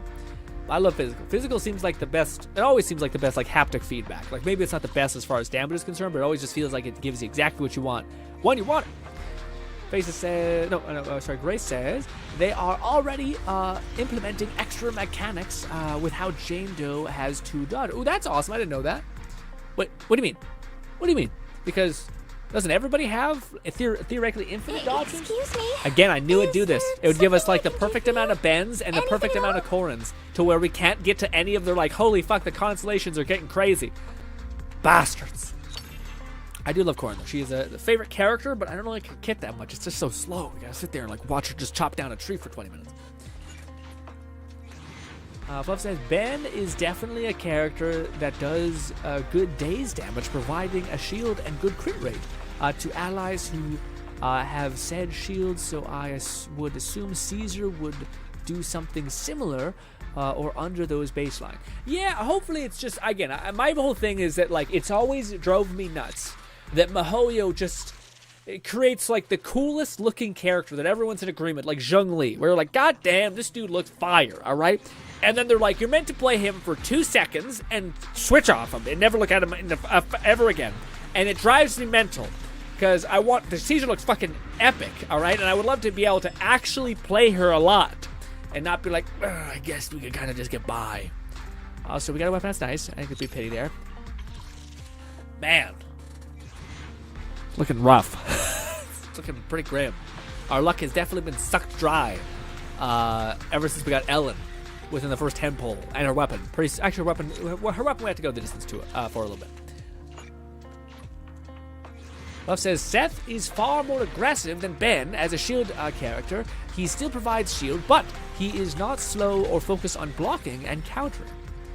It's tough. I just don't know what I want from a shield character. I mean, Grace's idea of like, just give me like a character that supercharges and buffs my team is good. I would love that. Who wouldn't love a character who's like just a good buffer so you can like use her long term? But to me, it would be really cool if, say, you have like a character like, for me, I have Ellen. If you have like a main DPS on your team, it would be awesome if this character had like a special bonus that, based on the damage you deal for your with your main attack DPS, a percentage of that damage is now funneled into the one character, so she can also like lay it out. So at least there's some metric that says like this character looks very cool, she has very good animations. Let's funnel you back into playing her rather than just moving to her, activating some abilities, and then getting off her as soon as humanly possible because we're trying to actually be efficient and all those kinds of things. So I would love if we could have it all in a weird way, you know. Oh, what's good, Light? Light says, hey again, what's good, Light? How's the day going? We are suffering badly. Says shield are probably anomaly stat buffs. Grace says Jane's ability to dash again after dashing one time, which makes it so much easier to dodge, unlike other characters where you miss one time and you get it. Oh, okay, yeah. I guess that makes sense. Yeah, I always thought that was the game trying to tell you to not only dodge but use your character swaps to kind of like handle those enemies that like basically are sending multiple attacks at you like one by one. But given what she does, I imagine she can get behind the enemy pretty quickly. Like you could dodge to the right, and then you would be out of their attack string. Because that's the other thing that's kind of annoying is I always don't like if I get a perfect dodge. I love to be able to punish, and some enemies are like, I still have four other attacks chambered, and I'm like, God damn it! So I can't actually attack you without getting socked in the mouth. You know, it's annoying. Blight says, any tips for grinding for her endgame? What do you mean? What do you mean, Light? You mean like grinding to endgame in this game, or do you mean grinding for like to build her out for endgame? Like you mean like best artifact stats and shit, or like well, not artifact stats, but whatever the hell that'd be. Ugh. I don't know if we did another 10. I wanted to get to like the point in which we got to 10 and then stop, which we might have already gotten to. Let's see. Skip. Yes, we missed our. Let's do just to do 10 pull. Let's whip off a band-aid. Ugh, it's so much money every time. Light says I'm past John Doe. What do you mean I'm past John Doe? Do you mean like are you prepping for John Doe? And how to get as many Primo Gems for her? Is that what you're saying? Lone says, listen, if Caesar's not a defense, main DPS. I'm gonna turn her into a one. You better believe. Yeah, I know. Lone's the like. I don't give a fuck. I'll kill an army with a mop. Why? Because like you're insane. You're an insane person.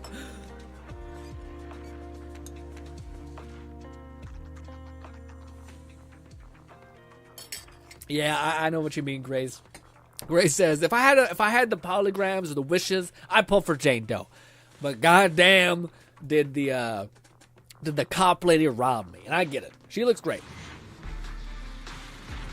I don't know which one I like better. I think I like the cop lady better as far as the design and look. Come on, God, set me free! Ah, it hurts. It's just awful. It's just the worst. I miss Withering Waves, where it feels like I at least can kind of win. We got a lot of Billy. I think actually I might be close to maxing out Billy. All right, well, we're back to single pulling because I have lost all hope in this world, you know? Actually, are we getting close to, like, the max pity thing? I don't think so. But maybe. Nope, we're still at 30. When we get to 20, I think is when we can finally start to... Oh, guys! I'm not even sure if we're going to be able to get to pity. Bah.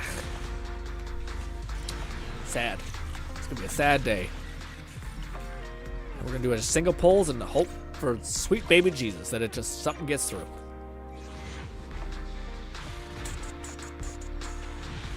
Blazer says, lol, I trying. We got an A rank at least. Billy? Ready for duty. Oh, what the fuck, Abby? Abby, you are not the Electro Stunner we were looking for, all right? Get the fuck out of here, although you are great. I like your character a lot.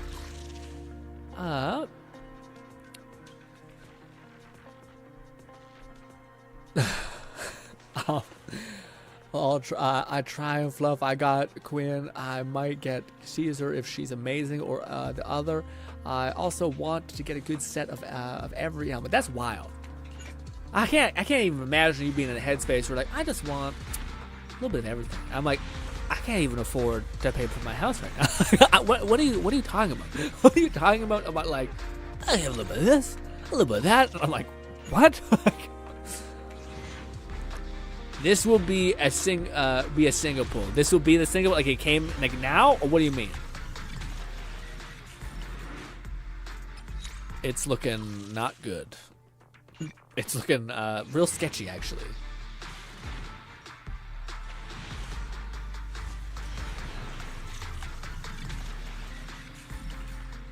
This might be one of those things where I just continue to do just like one wish every now and again, and it's ugh.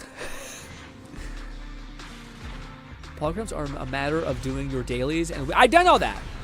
Otherwise, you'll need to wait until upcoming events for more EMT. I've been doing all that. I still haven't. I feel like it's been like just nothing. A whole bunch of fat nothing. Again, contrast that at least with ZZ, where I feel like it was like it gives you a lot. I could just be in my head.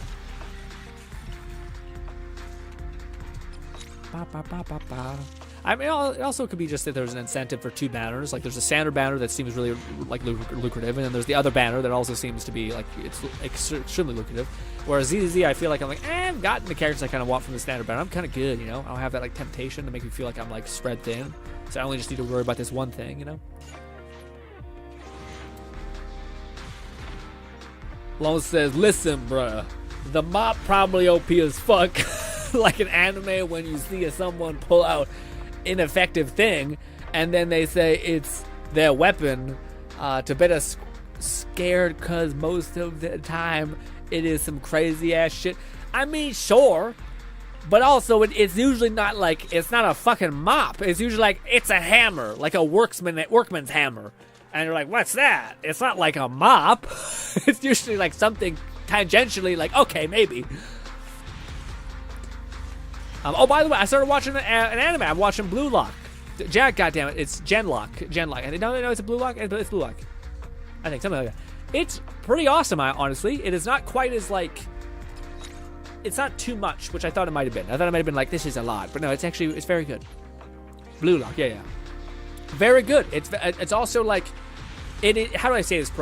It is about soccer, but not to the extent in which if you hate soccer, you'll hate the show. It's like kind of a mix of ambition and soccer, but it's not enough of a soccer nightmare hell to be like, man, I don't really know about the sport. Guys, it's bad. It's so fucking bad.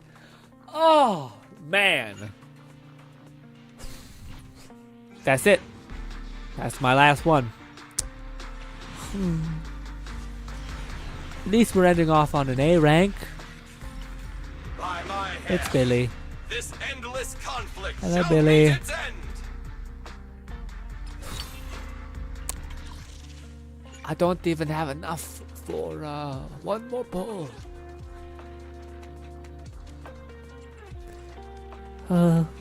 Well, wait. Maybe there's a chance. There's a chance. I feel like an asshole.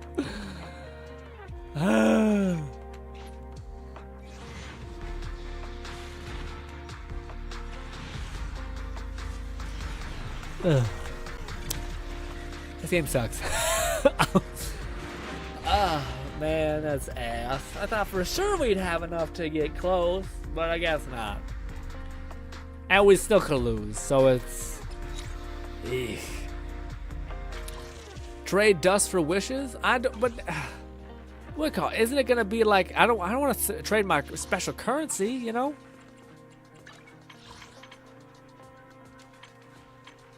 Yeah, like I could spend the was it this? Yeah, I think that's special currency. That's stuff I could actually buy stuff that maybe a weapon that I might need or something, you know? Oh my eye.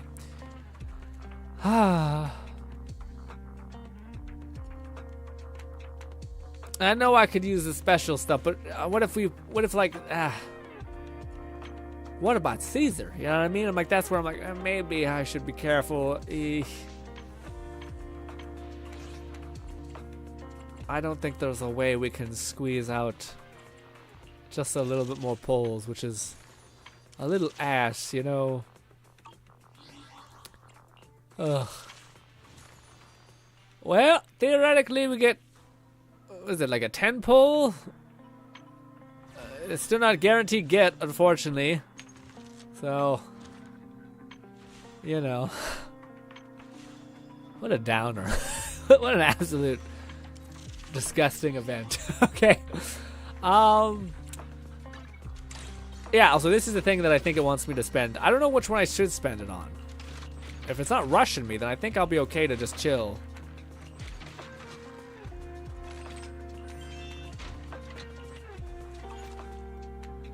Oh.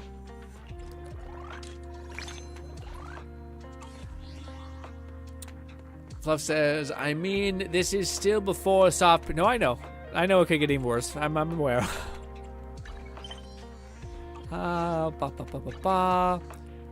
Let us go get some coffee, I guess. I hate this. It feels like I don't know what to build for, you know? AKA you're in like a purgatory hell of like, do I prep for her? I don't really know. Give and take, we haven't. If you lose the 50-50, you're pretty well screwed, you know? Like, if I lose the 50-50, I'm kind of like, well, guess I'm screwed. I don't really know if I'll be able to succeed in any capacity. That is trash as well. Trying to think, is there a way to get, like, it's just this handful of currency? Probably not. Let's, I guess, prep for our one character. Oh, that's cool. We finally got access to that, I guess. Is that new? Yeah, maybe they let us actually farm, like, endgame items now, finally. Oh, no, that's just new, I guess. That's a new enemy type, I guess? Well, what could I do that's valuable? I was really planning on hopefully getting her or not and just being upset. I mean, we did get a fuck ton of Billy. Let's see, did Billy at least max out? That could be a silver lining, although I haven't heard people talk about how Billy's cracked when you have enough constellations of him. Let's see. I'm sad. Faisal says, if you lose hope, you get Wolf Boy. That's like a month away. That's like so long away. That's such a... Mother of God, don't do that to me, you know? Long says, Grin, you see someone come menacingly at you with a spoon. Oh. Don't do that, Lone. Don't do that. That's not what we were trying. That's not what I was doing. Anyways, thank you so much, Lone. There's still a chance. Use my money. Lone, you did stop. Stop. I think I have to spend money in this game now. Thank you, Lone. I very much appreciate it. We'll see. Well, I have to. Yeah, I'll do that. But don't do that again. Don't do that again. Nog says, I want to read this because I thought of one thing. Nog says, Grin, you see someone menacingly come at you with a spoon. You know you done fucked up. I mean, I think I'm dealing with Handsome Jack at that point, honestly. You could use random things.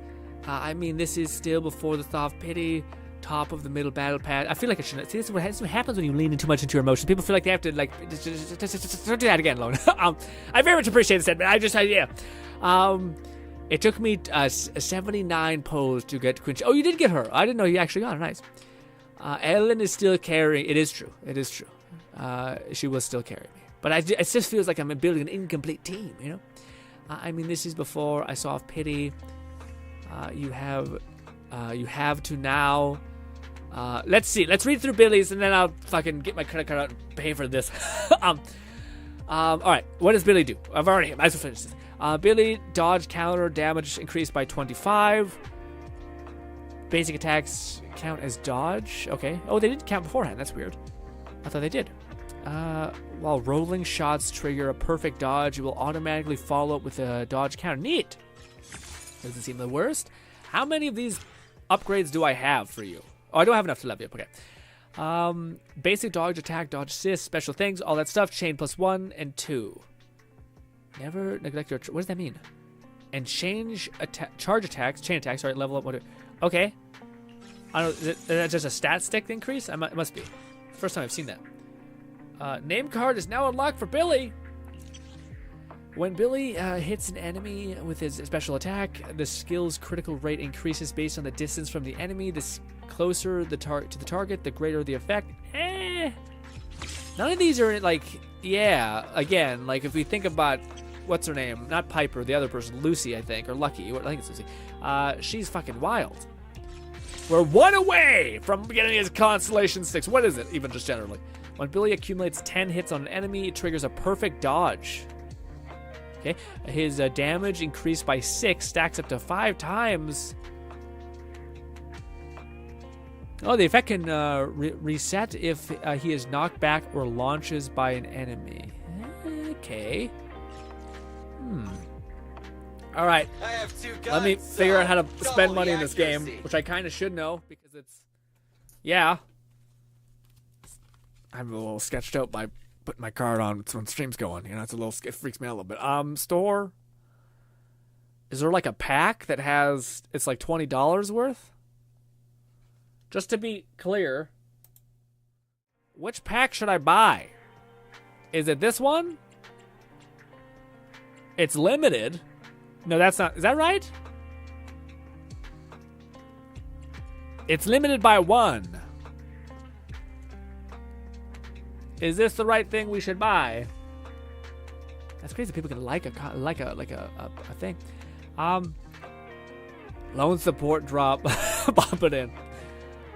The pack is a guaranteed 10 pull. Okay, gotcha. So that one we should get. That's the best value for our $20. Or is it weirdly better to do this one and then this one? I guess I'd put us over 20, but it's fine. Not really, because it's American, so it would be actually probably balance out. We'll just do this one for now. Is that the right pack to get? This one? The 10 pull? Yeah, the 6, it's standard wishes. Oh, I see. Yeah, it's standard. Okay, never mind. We'll leave that be. All right, well, let's go with that one. I think that's okay. All right. I thank you so much. I feel like I always come across as like, I feel conflicted because I don't want you guys to spend money on me, but I appreciate it at the same time. 4, 5, 3, 8, 6, 7, 20, 30, 40. I'm such an idiot. I gotta be careful, guys. I don't do this. I should mute my fucking mic. Hey, don't worry about it. Leave me alone.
Look, I grew up in the age where you don't put anything, and no credit card, no site, no nothing on your credit card, all right? It's like people can steal your information, and now it's just that. That's how we buy most things. So I'm sketched out.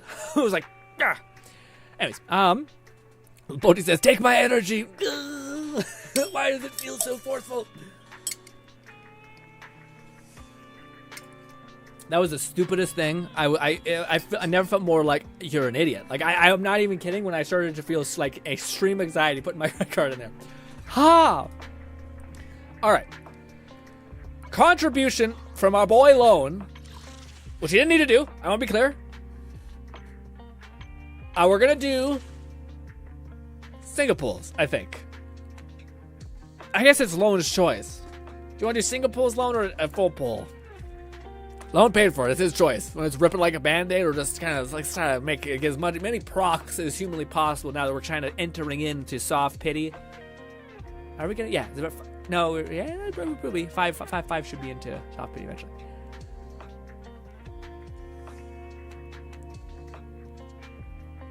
Yeah. What are those little tiny, tiny little numbers in the back of the card?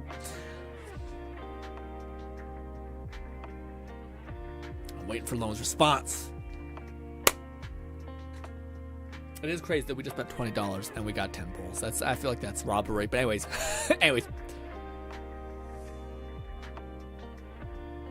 Let's see what the man, the myth, the legend wants.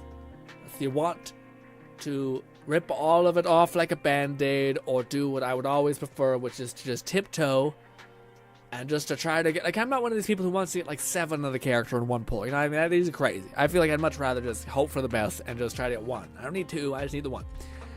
Especially with this character. I don't know. Yeah.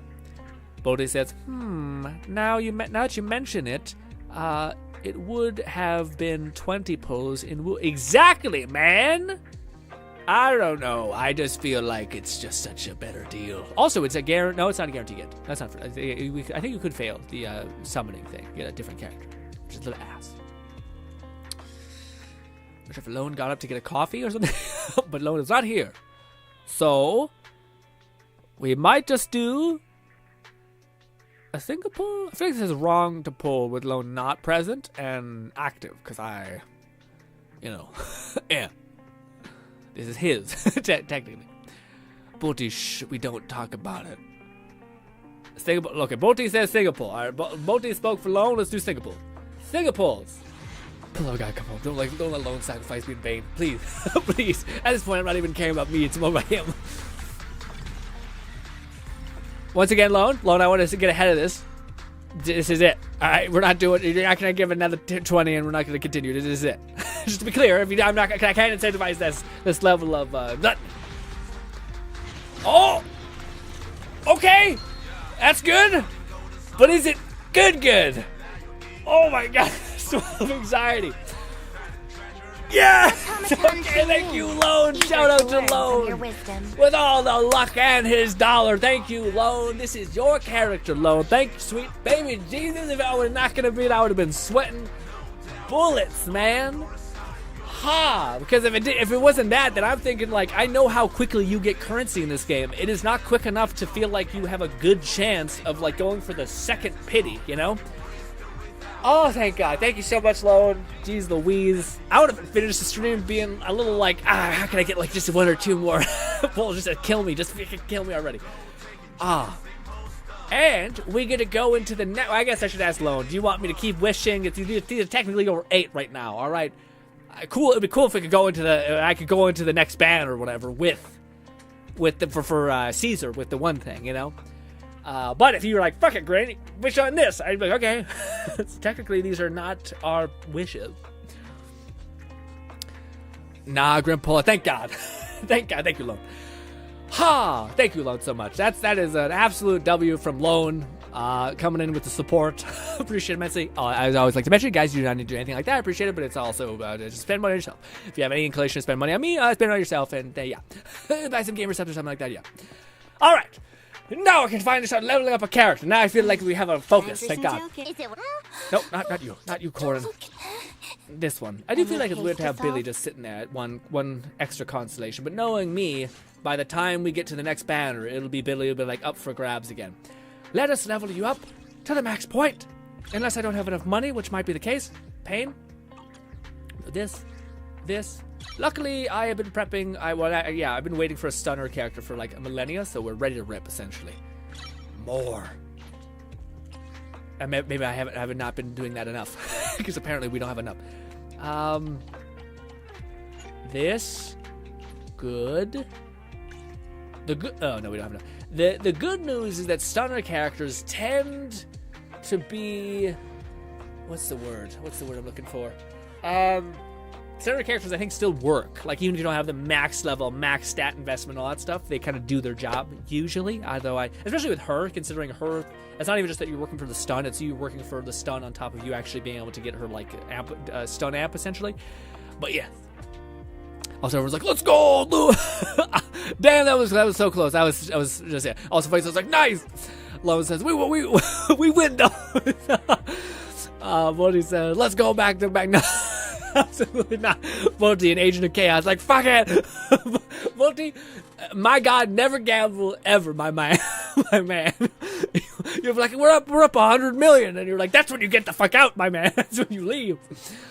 All right, let's rock this. Let's put in everything. Actually, maybe not, because I don't know. Let's just start with that. I don't know. Yeah, let's not burn all of our things. Ooh, what is this? Please select the mode for chain attacks. Auto recommendation. Auto chain attack will automatically trigger upon basic attack, dodge, special attack, quick attack, assist, heavy attack, hitting or stunning an enemy. This one says manual chain attacks will no longer trigger upon basic attack, dodges, special attacks, special, quick assaults, any of that. Hitting a stunned enemy with a heavy attack if you hold the basic attack or special button. Okay, so basically, it doesn't automatically do anything, and instead, you have to basically hold down the basic attack or special attack in order to detonate that? Is that what you guys are trying to tell me? Okay. I think that makes sense. Where is she? A new case Oh. to solve. I will need you guys' help to determine what we should put on her, because I don't know. Also, I was not leveling up Rena because I knew we'd be hopefully getting some character there. So now our team is weirdly complete, I think. I think it makes sense. Yes, every character should theoretically be active.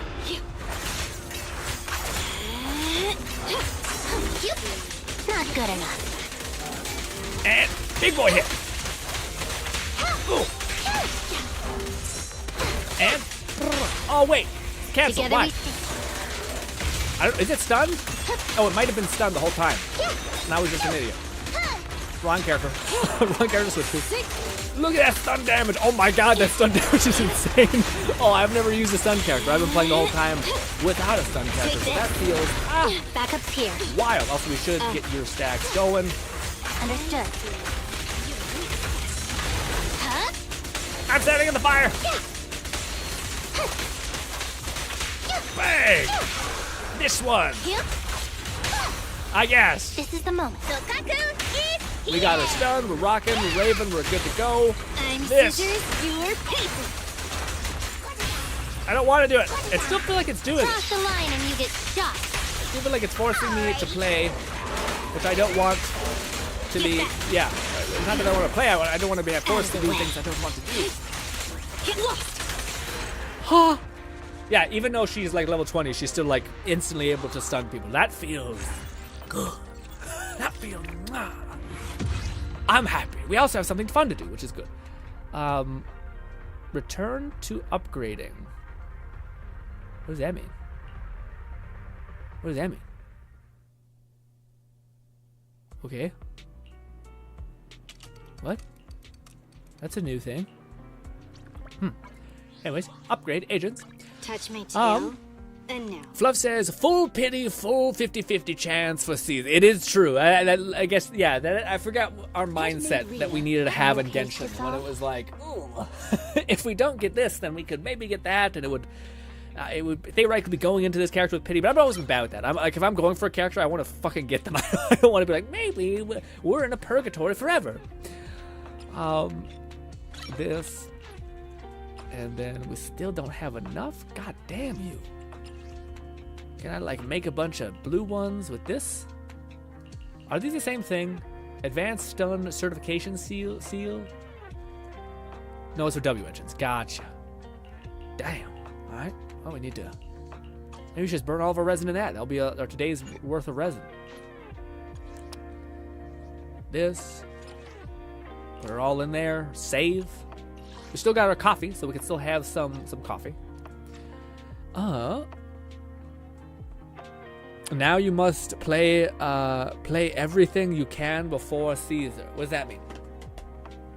Now, what does that mean, Fluff? Now you must play everything you can before Caesar. You mean build? Yeah, I mean, now I'm kind of set, because now I have 3 characters I can fully build. I want to build Nekomata, and I also want to build a Piper.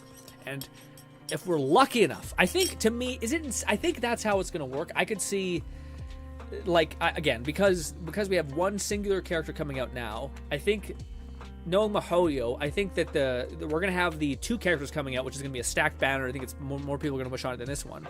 And then the next banner, which is going to be either Caesar or the One Thing, I basically wonder, what do you guys think that will be like the separation of that? I feel like they'll probably run a 5-star alongside the passive support, like the other biker girl, or the other, like, what do you call it, the cheerleader or fire biker girl person, her, into her separate banner with a whatever 5-star with whatever S rank character there's there. But I could see them kind of splitting things up, and I wonder, it's tough, because theoretically it makes sense, because it feels like the one girl is going to be either an attacker or an anomaly character. If she's an anomaly character, then I feel like it makes it more obvious about like them what they're gonna do. But yeah, I just don't know what the spread would be. Like, what's the smartest choice for them to lay out the banner? I feel like it makes sense to put Caesar off, but to basically not have Caesar with the one character, but instead with the fire Tomfogor, whatever her name is, and instead have Caesar and then like a really other good support. But is that not the play? Do you want to go like Caesar and then a bunch of like attackers essentially? You know, Bruce is 100% anomaly. Yeah, so maybe then.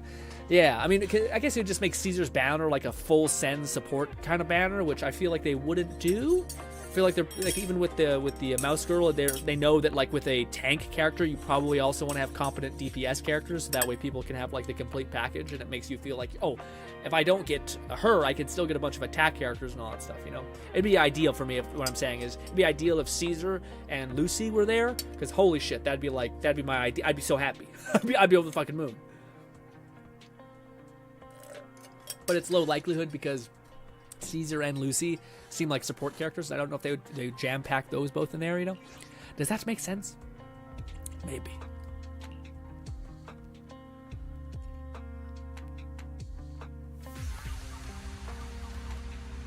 It lets you return to the upgrade screen so you can use the material. Oh, that's cool. Before I thought it would ask you if you wanted to do this again.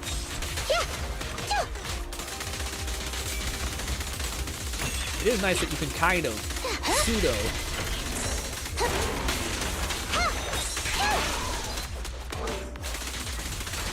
So far, it's been pretty easy to stun them, especially like considering I don't have her with any like special abilities. I feel like you could be able to stun enemies within one cycle, which seems a little OP.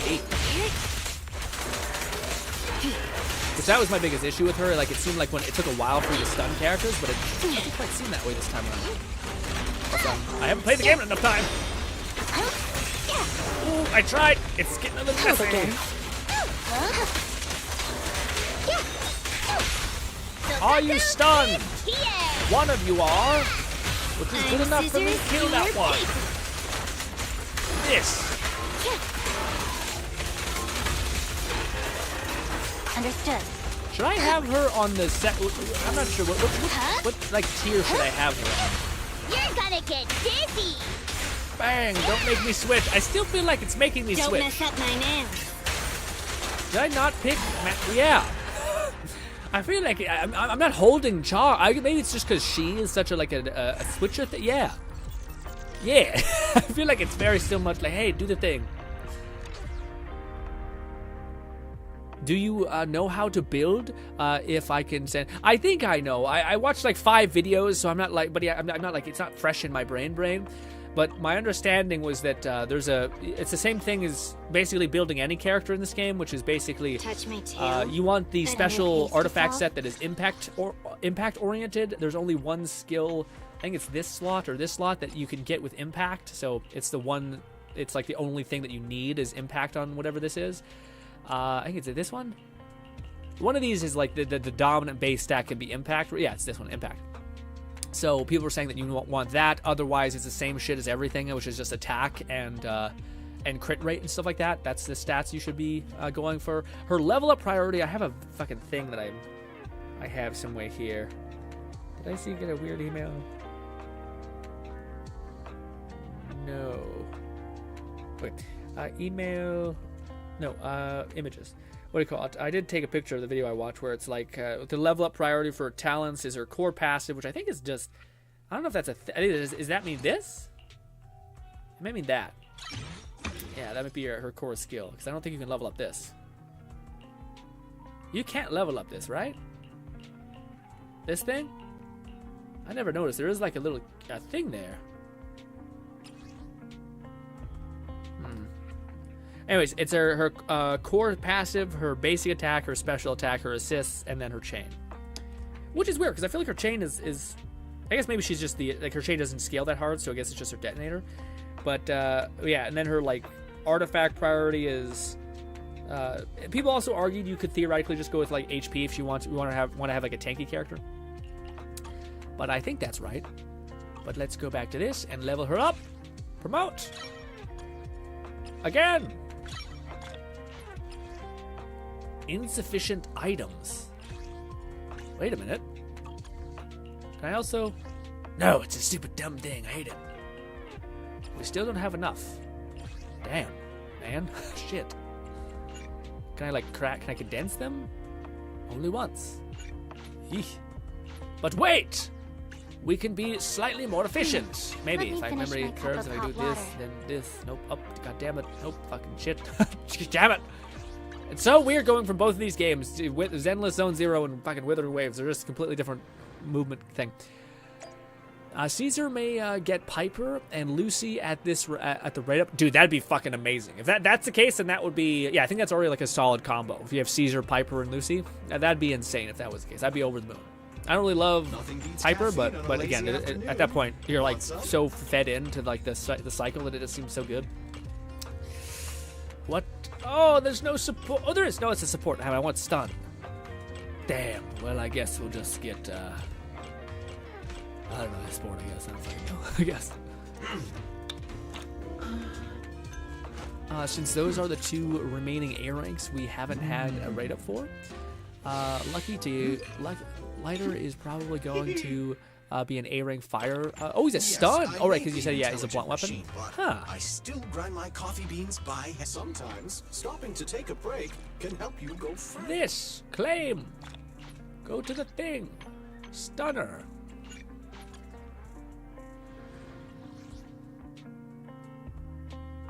No one says, you gotta hold the button. What do you mean? Am I not holding the button? I know you like build up static charge, and then when it's yellow, then you do like your hold charge, and that basically is like hits them with a stamp essentially on their head, which can fuck them up. I know that's right. I hope I'm not missing anything. I think that like hold charge, like bow staff lunge, whatever it is, when you have enough static built up.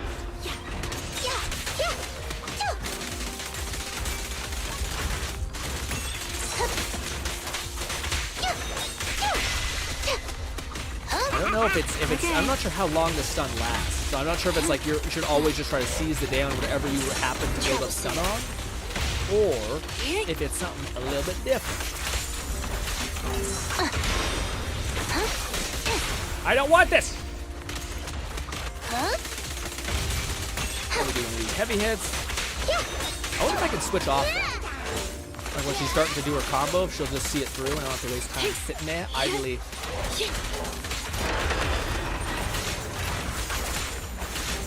Let's test. One of these.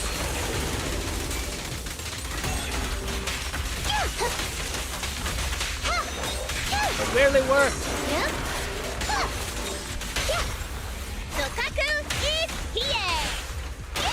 It didn't let me do the thing. I'm scissors, you're I'm overwhelmed. I'm trying, I'm not autopiloting with this character yet. Get back. Oh, she's not fully built up. Okay, this should be it. Build up static. Nope, build up static, damn you. And then this.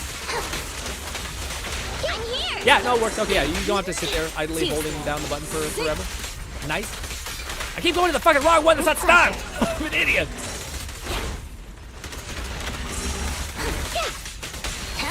And then, damn it! I wish it was. I wish I could see. I hate having to look at the fucking far corner of the map to get my to understand whether it's time to rock or not.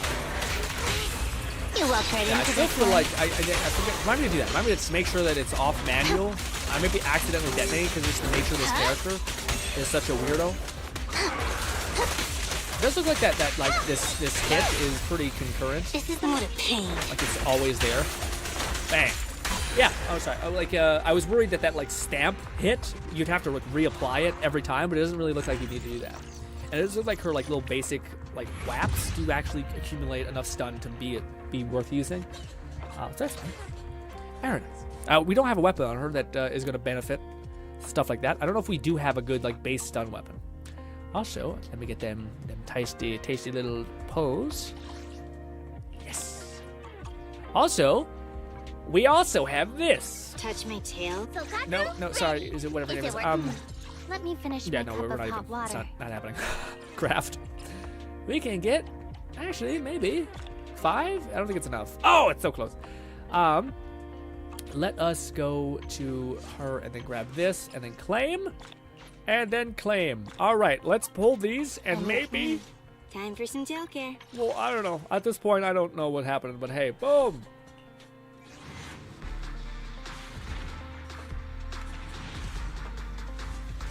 It's B, right? Yep.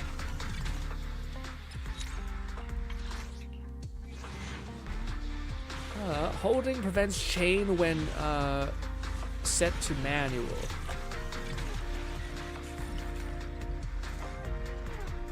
Holding prevents chain. Oh, we got an A-rank. I'm let's go! No matter what it is, I Lucy! will win it all. Yes, Lucy is one of those characters I think you need like deep constellation, but I think every one of her constellations is notably good, so that's huge. Is it Lucy? Am I saying that right? I think it's Lucy. That's huge, especially if I want to build her. We came out on top and we Good day, didn't. Proxy. Oh, we almost did. Sorry, almost did. This is our second copy of Lucy. When the guard board launches guard board stunner swing, Lucy recovers 2 energy. This effect can be triggered every 15 seconds, with each guard board having its own separate cooldown. Neat. Awaken. Lucy with her little fucking pigs. Whatever. Needs what? Did you touch me? All right. Is it what Let's see Okay, what to weapon solve? do we have for her. This is where I'll need you guys to come out of the work because I do not know what we should do. I have a 2-star of ramen, which is it's energy recharge, which, you know. Ooh, this one's impact, and we have 2 of these. Interesting. Apparently the fossil is not very good, but apparently this one is slightly better. Increases electro damage by 15. When equipped, hit an enemy when... Oh, that seems great. Yeah, electro damage plus 15. It's not really huge for us, but the second part, when the equipper hits an enemy with a dodge counter, which happens all the time, or an assist attack, their energy generation rate is increased by 18 for 8 seconds. That sounds great. Then we have this one, which I heard people say is really good, but doesn't have impact. It has energy regen, which is not bad. But anyways, it says, for every 10 energy accumulated, the equipper impact... Oh, I see. It makes sense. The impact is increased by 2.3, stacking up to 8 times. After energy is consumed, the bonus remains for 8 more seconds. The duration each stack is cumulatively separate. So it's like, don't use your special ult. Steam oven is good. It sounds good now that I've read it, but I don't really know if my problem is... I guess that's more of a reason for this one. Yeah, I was about to say, I don't even know if my problem is going to be impact. So this one, you're basically getting like... Yeah, you're getting like a free impact on top of the energy recharge. Because that's what I was about to say with this one. It's like, I don't know if you really need... impact, because I feel like I'm already finding I'm stunning people like easily within like a couple seconds of cycling, and I don't even have like a special artifact set that gives me impact, you know, which theoretically we could have with this right here, equip. We have a whopping 3 impact. I know. Relax. And now, what was the thing that they said to level up? What was the priority again? It is core basic thing, which I don't know if I have enough. Let's see. Nope. Nope. Also, what a wall of text of what she does. It's the fucking twins that she requires. Second is basic attack, which I believe is this. Which, do we have points for this? Maybe. Yes. Fuck yeah. Fully send. Wow, wow. Jeez, okay, good. Jeez, great. All right, now what's the other one? Maybe we should like spread it out a little bit. Special. Is it special good, especially if we're rocking the soup, which we want to kind of not spend our energy?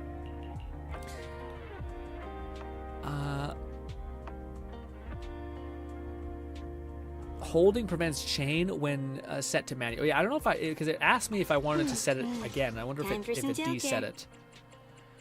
Or change it in some capacity. No, it's still a manual. So yeah, maybe it's just the fact that her hold charge by nature is like her staff automatically forces you into using your stun abilities, which is kind of ass because I don't want to do that, but it's kind of forcing me in a weird way. A little bit unfortunate. Do we have enough to pull? Oh, we're so close. I will say she does feel pretty fantastic to play. Like it feel again. My favorite thing in the game right now is when you dodge at the right time and like time slows down and then you like smack him in the face almost as like a fucking get the fuck away from me kind of bitch slap. So I'm loving that. And that's what she feels like. She's just like on standby, like just try me, bitch, try me. And then you dodge, and that feels great. It feels great. Lone says slot 6 you can get impact. Bolty says also Grin. I got my shipping confirmed today. Let's go, Bolty. Man, I don't know what it is. Outside of having to wait a month, all the shipping has been crazy. Like I've had my like outside of them actually. Whenever it's shipped, it gets to my house like within a couple days. By the way, guys, hey. My 100-pound slam ball finally arrived. Shocker, it's ungodly heavy. I could do it, but holy fuck. I had to Atlas carry it from the shop all the way to the basement, and holy motherfuck. Is it like, my right side of my body was like burning, because I'm sitting there holding it like this as I'm walking down like stairs and shit, and it is wild. If you guys have ever held 100 pounds, that's a human being almost. I mean...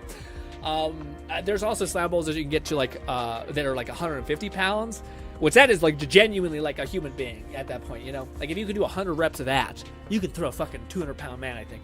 I'll be right back. I just watch them, but then we will continue to grind and maybe do some story.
Also, what do you call it, my dudes? I also, I did Chang Li's story, so I finished up her story, man. Holy shit, is that good. When Kuro is like cooking, they're cooking. I will say, I think they still have the issue, Wuthering Waves devs still have the issue of basically like it's, I don't know, like I feel like the beginnings are always really slow and like you don't need this to be as like long and like winding, you know? You can kind of like this thing, then this thing, then this thing, and then we're in it. You don't need to be like, yeah, you're just gonna kind of talk to these people and kind of get a sense for everything, and it's super slow. I'm not a big fan of that. Maybe just a very impatient person, which might be the case. But as soon as you get into the story, holy shit, is Chang Li's story so fucking good. Again, I dislike that. I feel like that would be something that Kuro could do, which would be a huge thing, is if they said, you know, every story that we have for the companions in the game are in the game. Like, you don't have to have FOMO for that. They'll be there the whole time.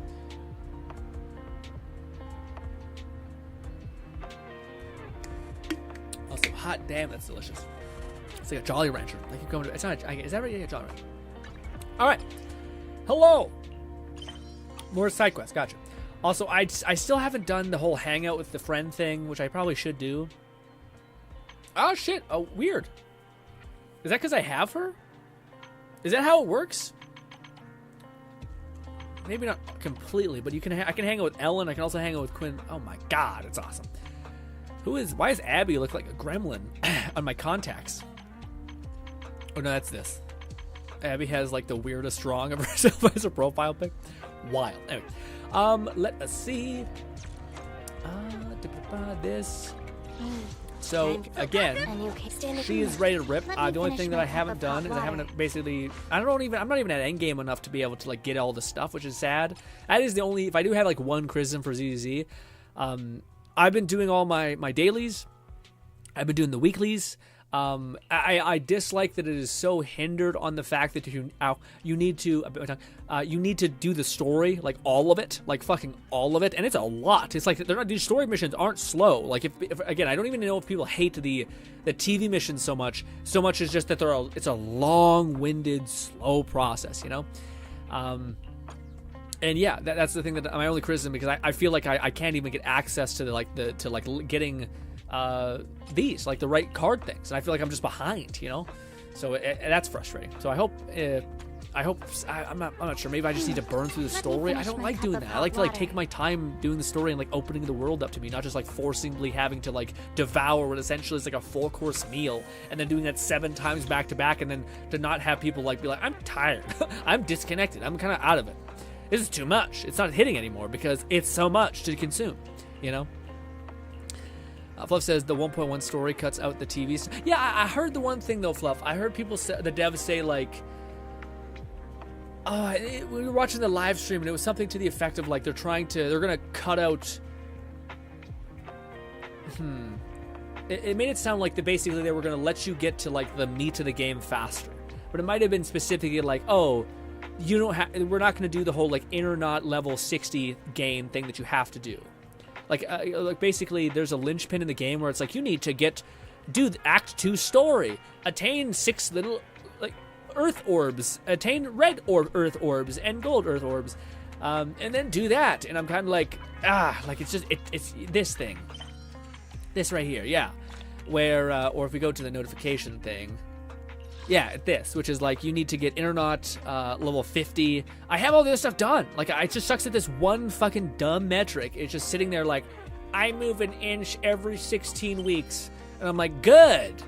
And I know it's like half of it is like, you just gotta go to like every map and like grind up all of the side levels. But then I'm like, yeah, but it seems like I'm eventually gonna get the bottleneck until I do enough story. So I feel like I just gotta grind through the story. I like the story. The story is a good part of this game. The beginning is dog shit. The after that, fucking awesome. And eventually you kind of just accept that these characters are your fucking boys and you're gonna hang out and your sister's cool and stuff like that. And then you get a little bit invested. And then it's really cool seeing like Nekomata pop up, seeing how Nekomata interacts with the fucking dog man, the maid service, etc. And seeing how fun that is when they play off of that. So again, it sucks that the strongest points of this game I always feel like they're kind of like getting sideswiped a little bit, or reduced by the fact that they're like, do all these now.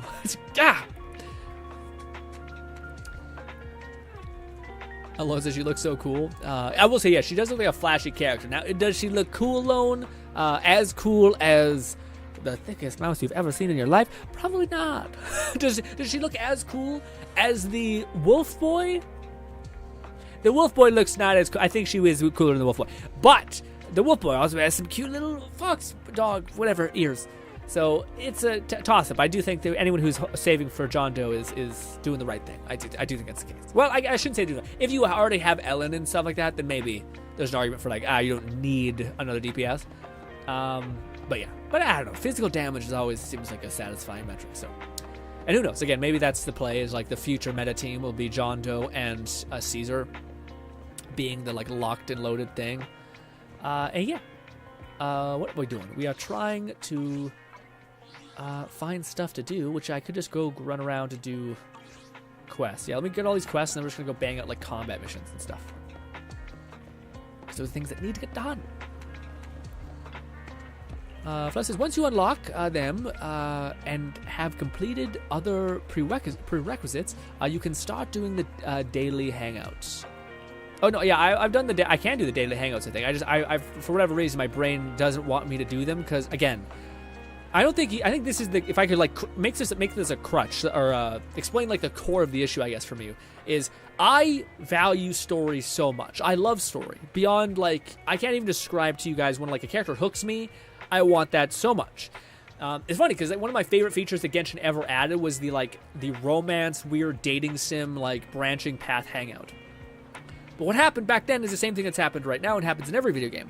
I value it so much that I keep it as like a nest egg for whenever I want to experience happiness or fall into this world more, I go to that thing.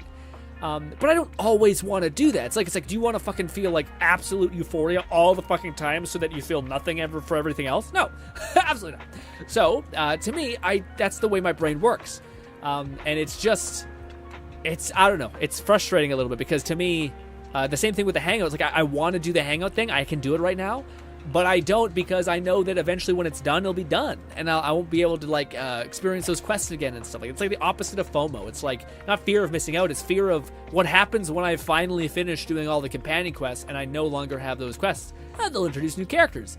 Yeah, but it's also, it's not just, like listening to a story isn't nothing to me. It's something that I'm pretty present for, and I really like to sit there and absorb. Like it baffles my brain, melts my brain in two, the fact that there is such a person that can be like watching a movie or a TV show or even like a YouTube video and do this.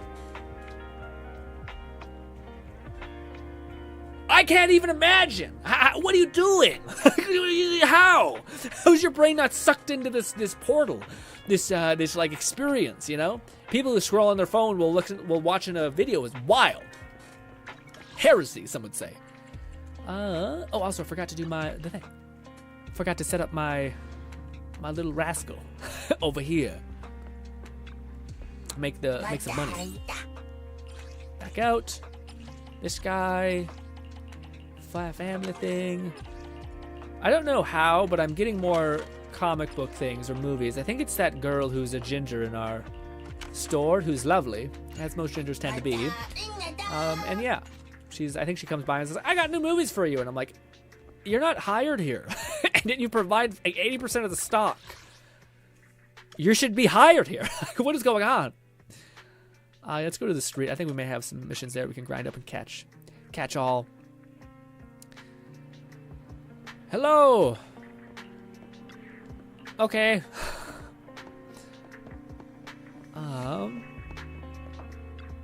Malone says, Grin, you should do those.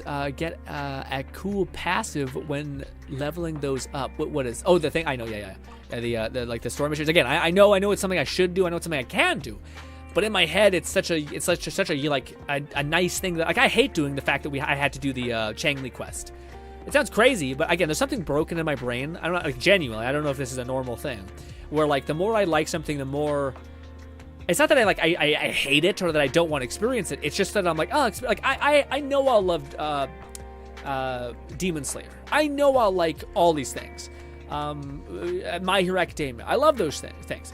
I haven't watched them at all because I know I love them. I know that like eventually I'll be bored, I'll be super depressed, or I'll need a pick me up, and that'll be my like escape into a world I can't even possibly imagine, you know, or like just to be able to understand a character which I so deeply like. So could be a me thing, but you know, I don't fucking know. Hello, are you? Oh no, is this an event? It might be an event. It was an event. Shit. Well, let's go to a next area that is not here.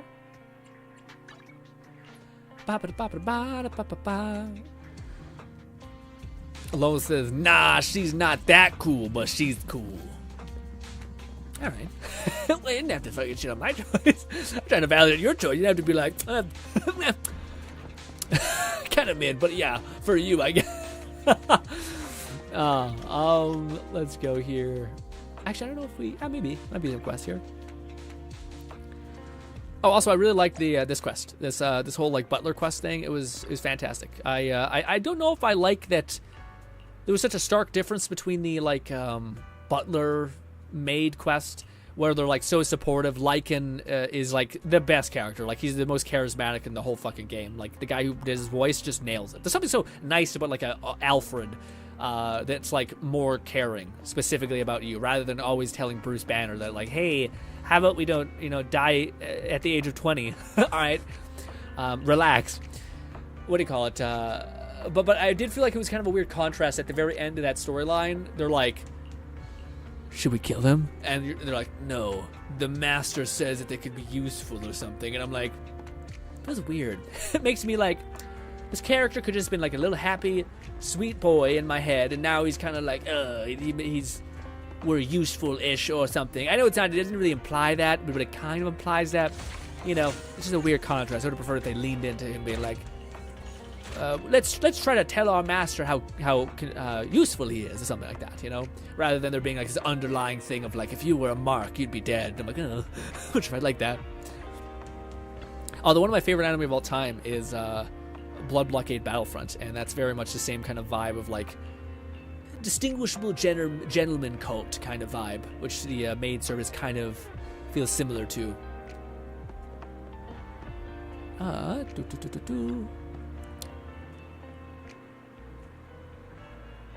Fluff says, the hangouts aren't that exciting, to be honest, but they get useful and fun. I think it's fun. You learn about how Abby loves cheeseburgers. Cheeseburgers a little too much. That's kind of fun.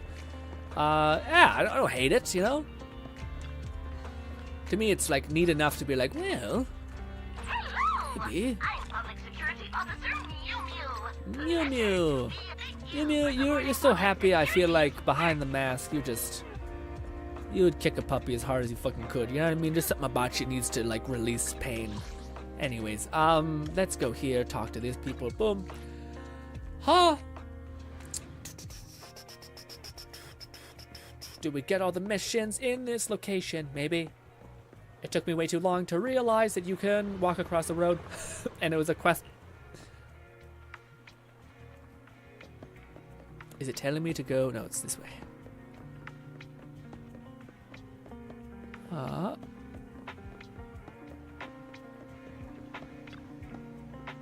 Every character looks so good in this game, I will say. Maybe it's like, I also think Wuthering Waves does a pretty good job about this too. But I wonder if the tech changed, if it's just like they just know it that back and front, to where like, yeah, we can just like make a crate. Oh no, was this more than just a mediocre side quest? Oh, fuck. Well, I love that. All right, we got all those from them. This could be a place where we can have some quests.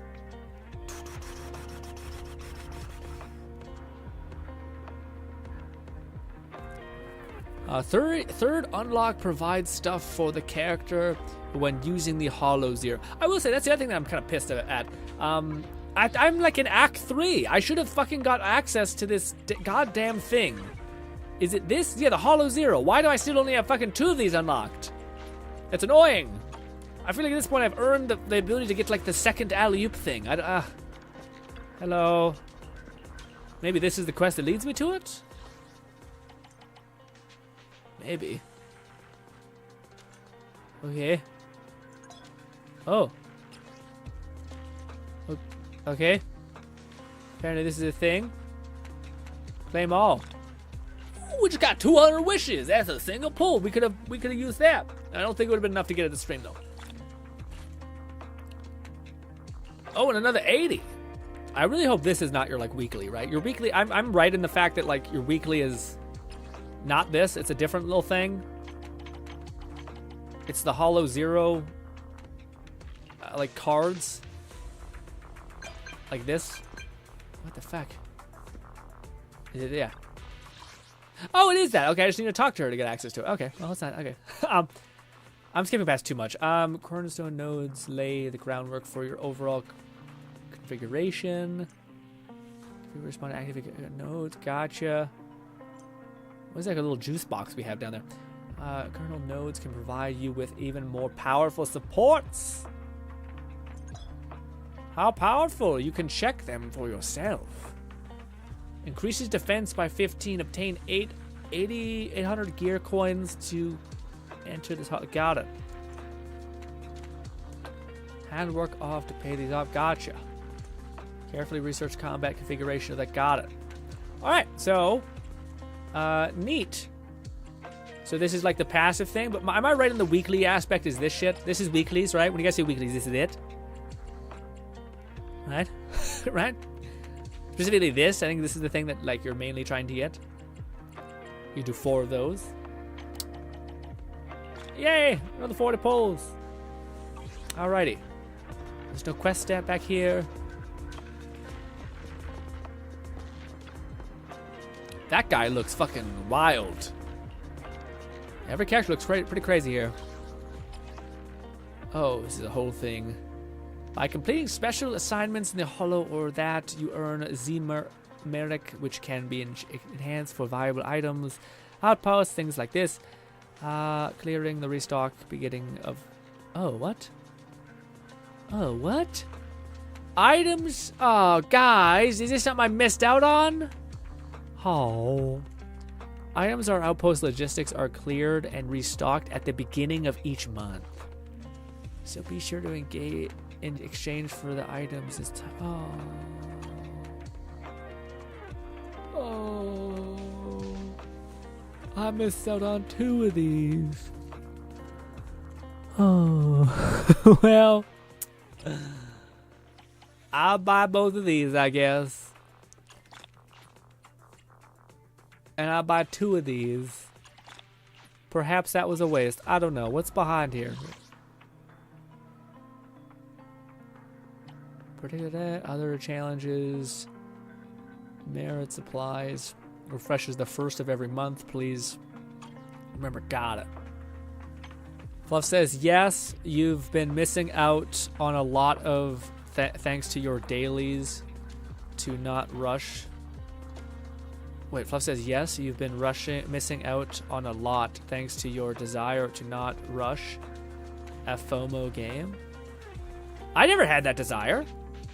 I never had the desire to not rush a FOMO game.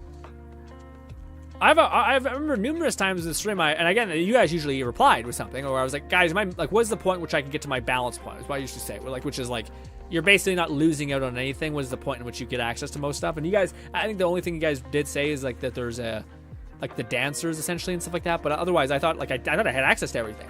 I thought I had access to get like this specific reward and not that. But no, I think you guys should know me at this point that I would rather be efficient than have fun. Yeah. Yeah. But again, it's more of my thing. I could have looked up a video that said that, but I thought I was asking you guys a couple times, and you guys did tell me like, oh, okay, well then you should go in on like this. This is something that resets every week. Your dailies you should do every day. But I did not know that was a thing. Dang. Well, you live and learn all that. I do think I have access to this finally, the full package of that. And perhaps this is your weeklies.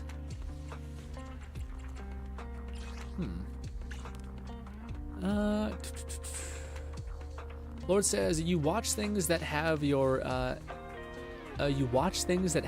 essence. Yeah, I guess it's a really poetic way of saying it. What he says, oh, by the way, the Borderlands movie was a big flop, just as expected. I don't know if I quite talked about it. Yeah, we talked about it a lot. What do you call it? We talked about a lot, Bolty. We talked about how my thing that my main deductive thought, which is just kind of being frustrated with Randy Pitchford, where I heard some people like talk about the drama of the movie falling out, and his responses on Twitter have been very weird. I'm not even talking about him blocking people because that's kind of like whatever. But to me, the thing that bothers me is it seemed like, one, he expected the movie to be great, and then when it wasn't great, people, I think, were reading his tweets that basically said where he was just like, yeah, I guess people really don't like the movie that much. I guess it's more reason for me to stay and write stories in the game. And I'm like, no, Randy, no. People fucking hated your version of Borderlands, which was Borderlands 3's story. And you've come out numerous times kind of being like, that's my story. And it's telling. Like, and I think, again, the person who was intimately involved in the creation of the Borderlands movie was Randy Pitchford. He was working with directors. He was explaining the whole thing that, like, this is Borderlands. This is an essence of what Borderlands is. I think Randy Pitchford's version of Borderlands is, I think, and this is crazy, I think he literally just thinks Borderlands is like a kooky fun game that's like weird and fun and funny. I could not disagree more than that's not Borderlands. Borderlands was made by, I think his name is, he's the Tiny Tina's brother. I always forget what his name is. But he was like the main director that wrote 90% of Borderlands 2, which Borderlands 2, yes, was funny, but it still had this thing where it got serious, whether it's like Handsome Jack, like being like extremely cold and angry when you killed his daughter, despite he was like torturing her for years. He's such a warped human being that he still was mad and he still was serious. Like he no longer was making jokes. He just wanted you to fucking die. Like there were these moments of this like sea song, Roland dying and it being taken seriously. All of Sanctuary getting quiet for like an impossibly long time.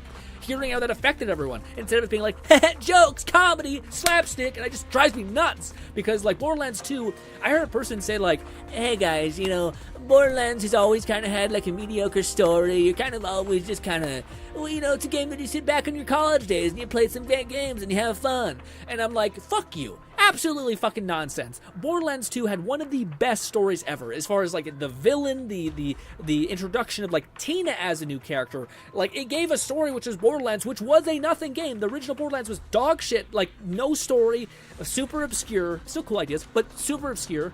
And then Borderlands 2 came out of nowhere and fucking made you connect with characters that you shouldn't have, like Scooter, like fucking Boxy, like all these characters. And it did such a good job about being funny and then human in every other way too. And it was building to something that mattered. Whereas in Borderlands 3 just seems like I can't even imagine. I just don't understand. Like the Calypso twins. Like if people talk about Ava being a nightmare, sure.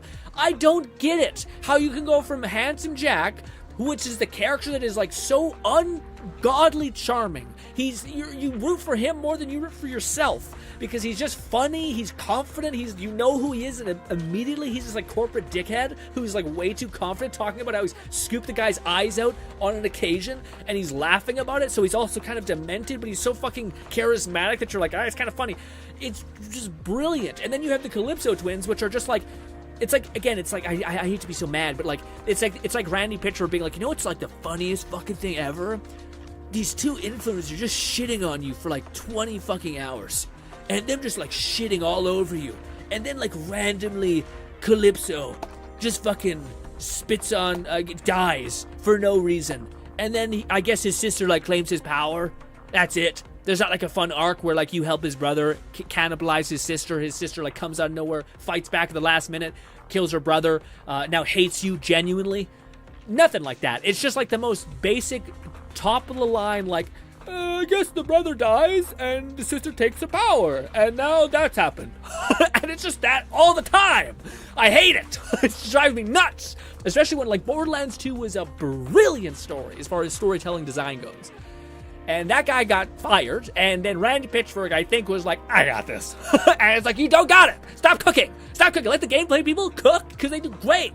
But leave the story to the people who made Tales of the Borderlands or something. Even them, I'm not sure if I want them to do it. I want the original guy who made Borderlands 2 to come back and fucking do it. That's what you missed, Baldy. Just a little fucking some annoyance. Anyways, yes. You literally said as much earlier this stream. You don't want to do the side stuff because you don't want to spoil the experience. When did I say that? What do you mean? Well, what do you call fluff? I think the only thing that my biggest thing is like I still want to get to all of this stuff. I keep getting frustrated with the fact that the game forces me to do the story when it is so long. And it makes me not enjoy the story. I also would like if like you need to do the story to get access to all the things that you are basically like kneecapping your progression for. I'd fucking say, okay, I guess I just gotta burn out the story. I would just skip past all the shit, which makes me hate the game because it's making me like destroy something I love about it. But if I'm like again, if Lone didn't save us today, I'd be severely less like massively not enjoying this game as much. Because it's just not fun when you don't have anything to do. Like my character's already maxed out. I'm just kind of sitting. I jump in. I do my dailies. I can't level my characters anymore because they're on like a linchpin of me having to do story as well. It's not even story. It's just XP. So I'm just sitting there waiting to like level up my characters. Like it's just not fun. So to me, if there was some sort of like way that I could like capture that fun still, it'd be like doing all of the stuff that gives you currency in the game, doing all the stuff that gives you points that is worth it and things like that, you know?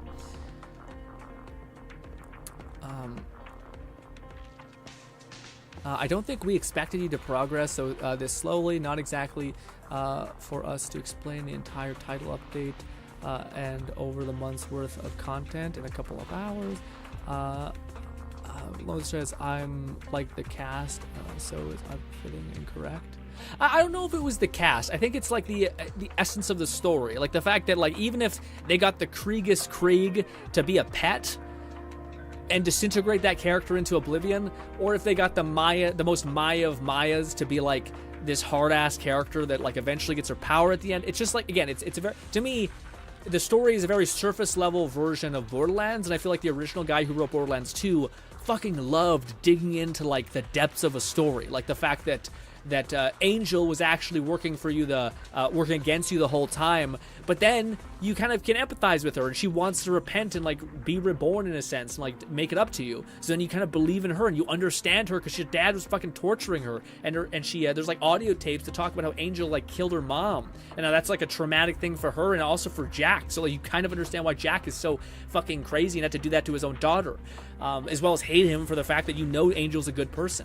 So like again, that's what the depths of a story is. And I feel like all the Borderlands have just been so soulless as far as having any sort of depth of story, like the complexity of actually going into these ideas rather than just being like, it's a random screaming guy. He's a psycho named Krieg. Fuck it, he's a pet now. It's just reductive, and it's like a surface level idea of what Borderlands is, which I think is terrible because Randy Pitchford or whomever is the writers at Borderlands or Gearbox is simultaneously taking like all of the brilliant work done in like the foreground made by Krieg, by Gage, by all these characters, and they are using none of it, and they're actually like disintegrating the previous value generated by Borderlands 2.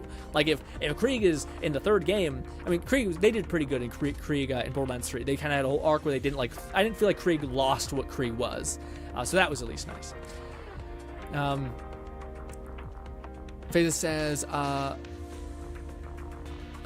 so how to say how many VTuber hide their face, yet they did Twitch and showed their face before? It's so kind of makes it no point. What you mean, Faceless? Faceless says, ironically coming from you, Faceless. Fluff says that they could simply be more comfortable with the V2 avatar now. Plenty of them are introverts or would rather not have to look good for the camera every time they stream. I also would like to point out that like one thing that is like core to human nature is validation to some extent. Like I want to be like, imagine you're like an insecure person potentially. You don't want to show your face. You don't think you're that pretty. Maybe you were bullied. Maybe you just have anxiety. All of these things can contribute to your visual image being lower.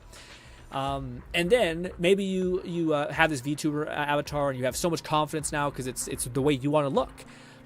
So then you get some confidence, and maybe you take a picture because you want to look cute. You put it on Instagram. You get a fuck ton of positive reinforcement for that.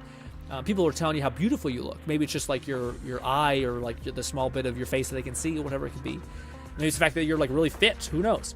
But I think people don't realize how much of a seductive thing it is about strangers validating you in any way. Like I'm not saying that's a bad thing, but I do think it can get bad. Like I do think there's like, again, one of the rules I've always had when it comes to exercise is I refuse to take a picture of myself and upload it online. We did a stream a little bit, which is kind of fun, but that was more because I wanted to exercise with you guys, because I thought it was kind of fun that we could exercise together and kind of get healthier together.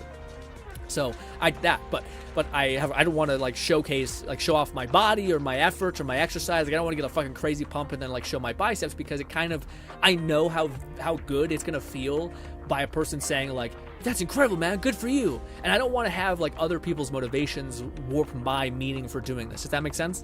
So like I want it to all come from me. I don't want to like need the validation of strangers and the empowering push of strangers telling me that I'm good or I've done a fantastic job or anything like that.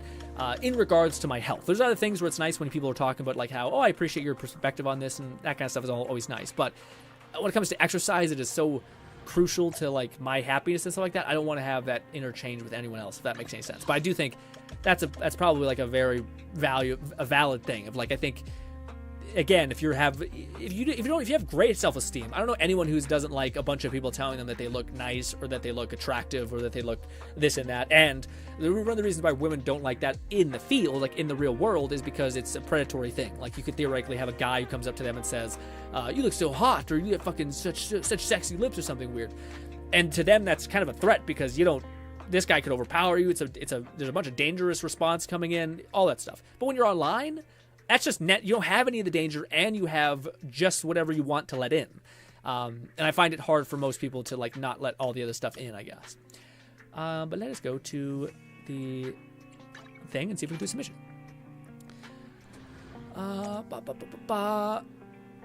Fluff says, you mentioned wanting to do the Hangouts. I told you how to do so, and then said you weren't going to do that. Yeah, but what do you call it? The reason why I don't want to do the Hangouts is not because of FOMO. of like me not wanting to fear missing out. It's just my innate dislike for being forced to do the story. It's basically like a value thing of like, to me, it's like, yes, I don't want to do the story. What am I losing out on by not doing the hangout missions? Maybe some buffs, maybe some like character like stuff, sure. That's like stuff that yeah, what is it? Like me not getting a certain buff for the character? I mean, it's cool, but unless it's like world shattering, I don't know if it's that much of a priority to do. Then there's, by you not doing this every week, you're missing out on like 1,000 Primo Gems at the end of a month. What the fuck, man? Do the thing. That's what I mean. I hope I haven't missed anything to that extent. But having like 2 wishes every month is something that's like, especially me who's been complaining about not having enough standard banner wishes. That's something that I wish I would have known. But again, to me, it's like I just don't like having to forcibly do the story. But if there's enough of a reason to do the story that's like good enough, then yeah, I'll do the story. If it's like not progressing to that extent, then yeah. In the future, I would hope you guys tell me if there's like, again, like, am I able to, let me ask you, let's just start here. Is there something in the game that I don't have access to yet that like I'm shooting myself in the foot progression wise by not getting? That's something that's like a little power up from your companions or whomever you're using. I'm talking about like getting Primo Gems or getting Quest XP or something like that. So like I'm missing out on not doing this because it gives you so much XP, give and take, whatever it is. Also, Boldy says Borderlands 2 was peak, but thank you for this short summary of your thoughts. I was about a rage-inducing summary, but yes. Fluff says you mentioned doing waiting there. Faces says I say this causes drama about a fan who would not leave a VTuber alone, and she tried to be nice, but he won't leave her table, so had to put up with it till she finished. It's crazy how warped their minds are. I mean, yeah, there's also, I mean, this is one of the things that's like, how do I put it? But it's a bit like people talk about like how it's always frustrating a little bit when I hear people talk about how people did something terrible, like they said some stupid shit, and then they just talk about how they're getting death threats essentially, and they're like, this is so wrong. And I agree it's wrong, but it's insane to me that like you get so much value from like people's validation, people agreeing with you, people loving you. And then, like, it's not like there's a yin and yang to this. There's always going to be a little bit of darkness in that positivity, no matter what you do. So, like, eventually the Grim Reaper is going to come to collect, and it's not good. We don't want to validate it in any capacity. But it seems like people use it as like a stop hurting me because this is getting like this is not right. And I'm like, well, yeah, but this is just something that comes with the territory. Like this is something that it's not good. We should never like say like yeah that should happen or like validate it anyway. But it's also shouldn't be used as like a blanket to not be able to take criticism, you know. But yeah, what do you call it? As far as like the in public meeting someone and going the way, it's tough because I feel like you're broadcasting to such a massive net that it's almost impossible to that can't happen, you know? So it's good to steel yourself for when those moments do happen, to kind of prepare for them in any capacity you can. Like whether that's having a plan of like I need to get the fuck out, maybe you just don't show your face because again that comes with a lot of positive stuff. But I do think again like there's not a lot of reasons to show your face as a VTuber. I think people undermined how powerful and how good it can feel by having people compliment you. Yeah, like I can't even describe how. I remember when I did work out a couple times on stream, and people were very sweet, and they said like, "Wow, you got some big shoulders," something like that. And I never had any of that validation ever. And holy shit, did it feel fucking fantastic! It made me be like, "Yeah, I'm doing good. That's good." I always thought I wasn't really growing that much. It's cool to see people say something so sweet, and that kind of stuff. So it's definitely like a draw, I think. I think women have it's more seductive because I think so like more women I think would hope to be attractive and more men would hope to be useful, but that could be a generalization, which could be just my own bias. Love says you're already done the story to the point where you can get the hangouts unlocked. Yeah, I'm just wondering if there's anything else that I again like by finding that thing I realized, oh damn it, I lost out on 2 wishes, which is not the end of the world, but it's not that great, you know. Also, we have 2 more standard banner wishes. Go! Faces says, yeah, but there are people out there thinking they are literally dating that VTuber, which is crazy. I mean, yeah, but there's also people who are crazy in every other way, you know? There's also people who like come in a jar with a My Little Pony thing in there. There's people who will shove a glass jar up their ass. Like, no one asked them to do this. You know what I mean? Like, people are crazy out here. Like, to me, and again, as a child of the internet, as I would like to say, I ain't fazed by any of that shit. I mean, people are wild and like entirely unhinged, you know? Also, we got a fucking A rank. Let's see. It's okay. The fossil one's apparently fine. It's fine. It's fine. My last single poll of the night. Lord says, this is why dudes give up on finding a relationship and just be happy rolling solo. I'm not here to diss or brag. I was about to say, I feel like that's kind of a lie. I feel like loneliness is a hell of a drug. Like, you know what I mean? Like, I think every relationship leans you to wanting peace. So, like, if you're getting hurt enough, you're just gonna want, like, some peace. But I don't know if anyone really chooses to fly solo, so to speak. Like, I think deep down everyone wants someone to love and to love them. But it's the question of, like, have you been hurt enough to where you're so fatigued by the prospect of trying, so then you don't? And I think anyone who's ever loved, especially who's gotten in a really good relationship, would argue that it's always worth the, like, eventually when you find someone who you really fuck with, it's almost inconceivable to live without them or to live without a person like them. And I don't know. I think it's a bad mindset to be like, I'm flying solo. I think it's a much better mindset to be like, I don't think it's about flying solo so much as it's about just be happy with you. Like, you shouldn't need another person to make you happy. And you should just try to you find all the ways you can make yourself happy and be there for yourself. And then you become someone who's dependable, who's happy, doesn't need others to validate him to be happy. And then you're just a much more attractive person to everyone else who isn't like that or is. So I don't know if the message is to, like, fly solo and that's the nature of it. I think it's better to be like, you just want to become independent enough to not be needing other people's validation or happiness to be good like that, you know? But I do agree with you largely, Lord. I just think there's a nuance there that's important because I don't want to fully agree, even though I kind of get the idea that I think I know you as a person at this point, and I kind of get a vibe of, like, you're very much like a pick yourself up and do the best that you can, focus on developing yourself, not focusing on what others are doing to you or that kind of thing. So I feel like that's where you're coming from, but I always just like to make sure that if in case there's anyone else who hears me reading that and then I agree with it, they're like, I don't know if that's a great belief, Grin. I'm like, I agree. We need some more clarity. We need more words in that idea, I think. Faces says, Blaze, I understand that, but it's standing by the tables till they leave for hours is kind of creepy. Again, guys, jar up the entire asshole, shatters in his ass. It's not, people are unhinged, my guy. You could be talking to 17 of those. You know what I mean? It's wild out here. I try to find the good in people, you know, and all that stuff. That's the only thing I think you can do is to try to find the good in people and be like, yeah, shit's gonna come knocking eventually, and I hope fate is gentle with me because I'd rather not have any bad encounters and yeah. Let's see. Raid says, "Hey, just saying, I'm still here, lurking. I've been farming some stuff in ZZZ. Ooh, thank you for being here, Raid. Appreciate you. Always love having you. I have been reading chat and enjoying this talking here so much that I have not been playing a lot of the game, and I apologize. But I've enjoyed the conversation so much that I'm reading the chat too much." Let's say, so your problem is unhinged VTubers, or unhinged fans, not VTubers. Yeah. I think Faces is just basically trying to approach this as a problem of, like, why would a VTuber show their face when there seems to be so much value in showing and not showing their face, and so much cost associated with showing their face? So why would somebody do that? Is there a way that they could do that without jeopardizing that?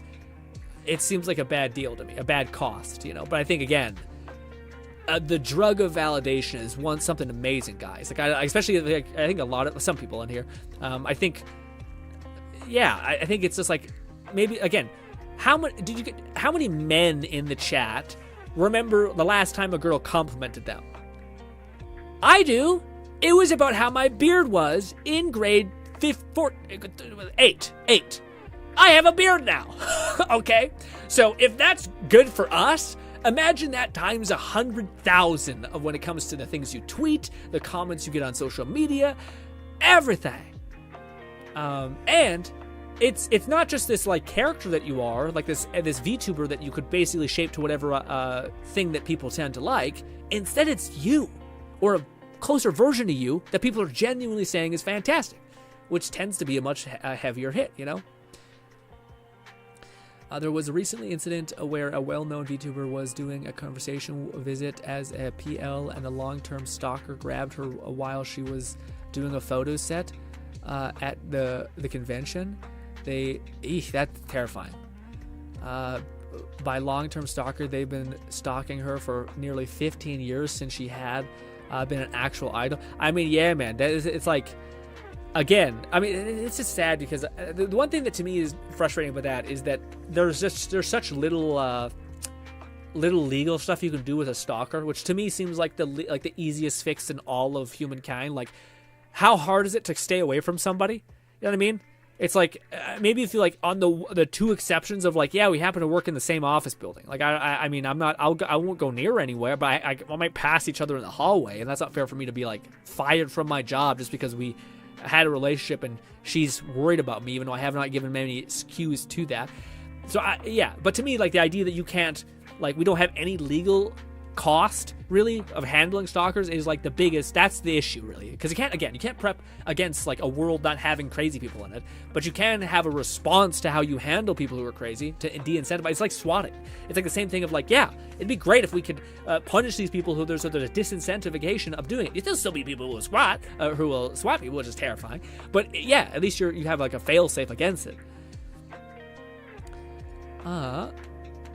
Faces says, hey Grin, how do you feel about the big tuber drama? We'll say Grin has good pick in VTuber / girl puff buff iron / iron. Yeah, I like my VTubers. I like them a lot. I think they're, well, to me, I don't know. I think I got a pretty good mark on like, well, it's weird because I feel like I got a pretty good mark on sincerity and stuff like that. But at the same time, I also expect people to fuck up badly. I don't expect, like, I fucked up many times in the past, whether it be saying something that I regretted. And to me, I hate in the world where, like, you say one thing in a video and that will be forever how you're remembered by, despite you're a human that will grow and evolve. And yeah, I feel like we just created a world where people are insincere. Like the whole Logan Paul apology, where it's just like, I just had to come forward and say I'm sorry a bunch, and then people will believe me, or I just forget it happened. Where, like, I feel like what you really want is people just be kinder to one another. People to kind of try to slow down and understand each other a little bit more. And I feel like we created a world where, like, it's just about signaling that you're on this team, or you're signaling about you're for this cause and that cause. You know what I mean? Well, Faces says, "Damn, Grin, that hurts, bro." What did I say with the beard thing? What do you call it? I was gonna say, as far as YouTuber drama thing, man, like, again, people are talking about, like, there's a big Mr. Beast push right now. And to me, I don't know, man.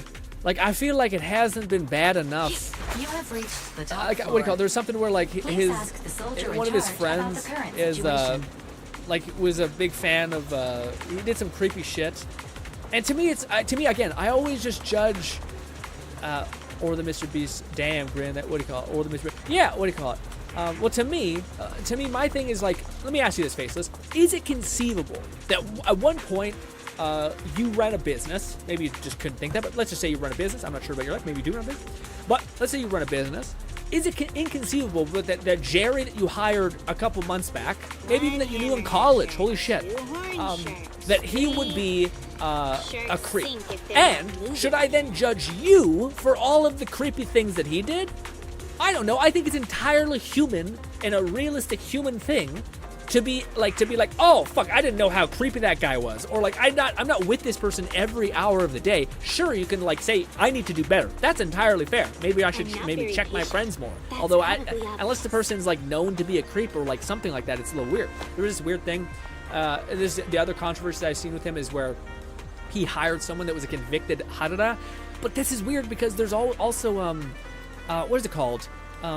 There's also people who are like who like got shit-faced and pissed in a park, and then are now deemed to be a deviant or whatever the word's called.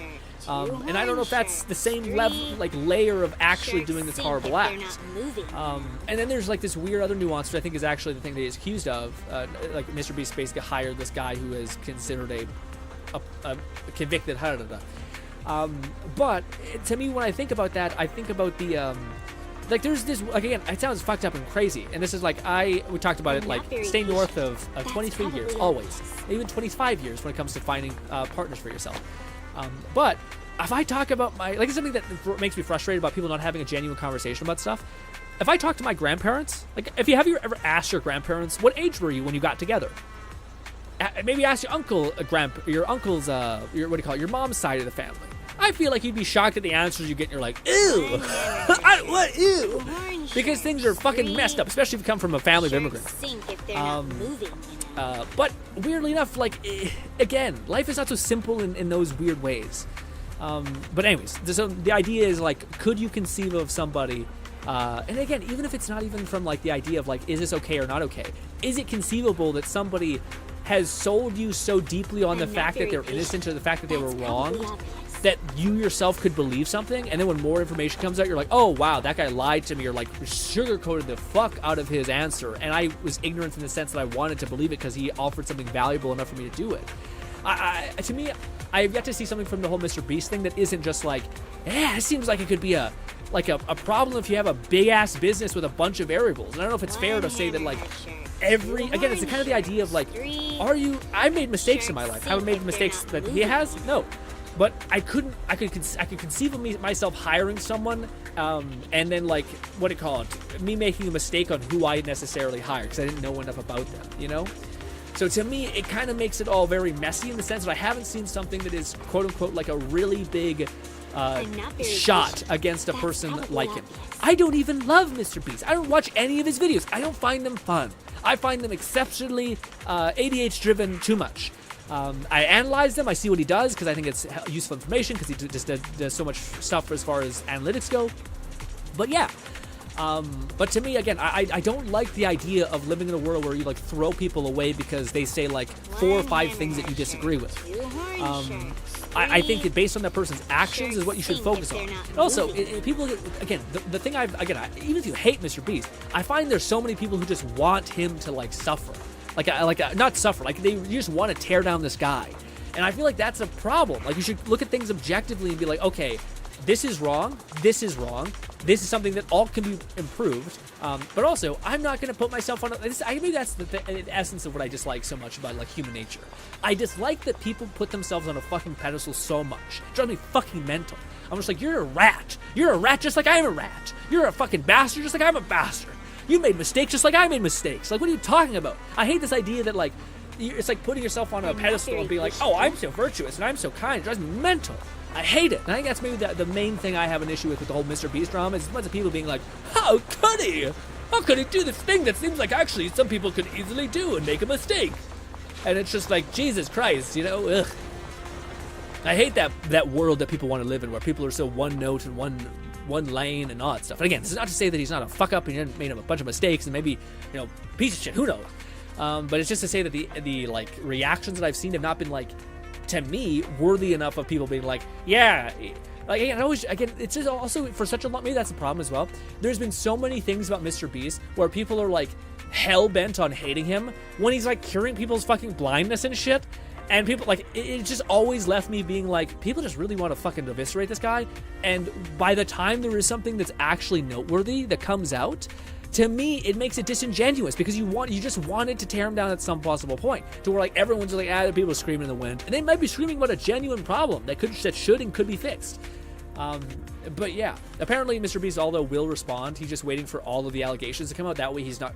I will say, if you're not also acknowledging the fact that there's extreme lucrativeness in talking about him in the way that everyone has been, you're wild. Like, again, it's entirely, I think, a fair response for him to be like, yeah, I want to let everyone get their comments out, and then I want to do a mass reply to it, and I like kind of help the actual criticisms and how I'll improve. Kind of like the whole thing that PewDiePie did, which instead of saying sorry a bunch, he said, here's the ways in which I will change, not for you, but for me, because I feel like I fucked up, and this is the thing that I'm going to hold myself to. Here's the ways in which I'm going to change. And I think that's a better sell. Again, people who actually want to see someone become better, that's enough, rather than, like, oh, I'm so sorry, and they start crying, and they're like, oh my god, I didn't know this would happen, and you're like, you're fucking a lying bitch. I can smell snake tears a mile away.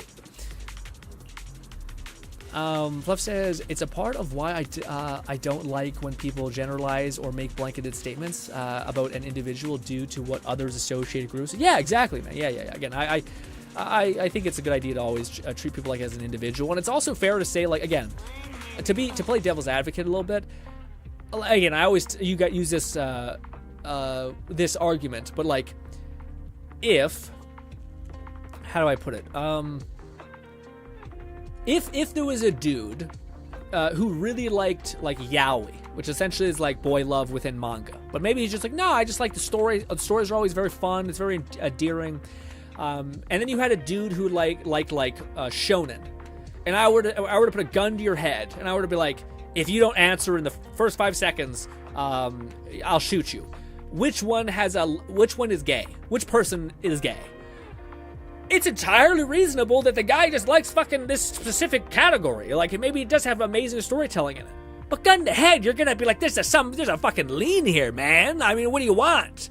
You know what I mean? Like, it doesn't mean it's fair, but it's just there's clearly like a pattern of association here, which you can be like, you know what? I will pick the guy who likes the yaoi thing. Oh, I'm not sure if I'm misunderstanding yaoi. Is it yaoi doesn't make you gay, or so I've heard. Again, it's entirely reasonable, but gun to head when your choice is like a guy who otherwise has nothing on him to associate with that, and it's something that is a slight lean towards a certain answer, you gotta choose the guy with a slight lean. So I get the idea of being like, generalizations. I get why people fall into them. I don't think it's fair. I don't think it's always good, you know?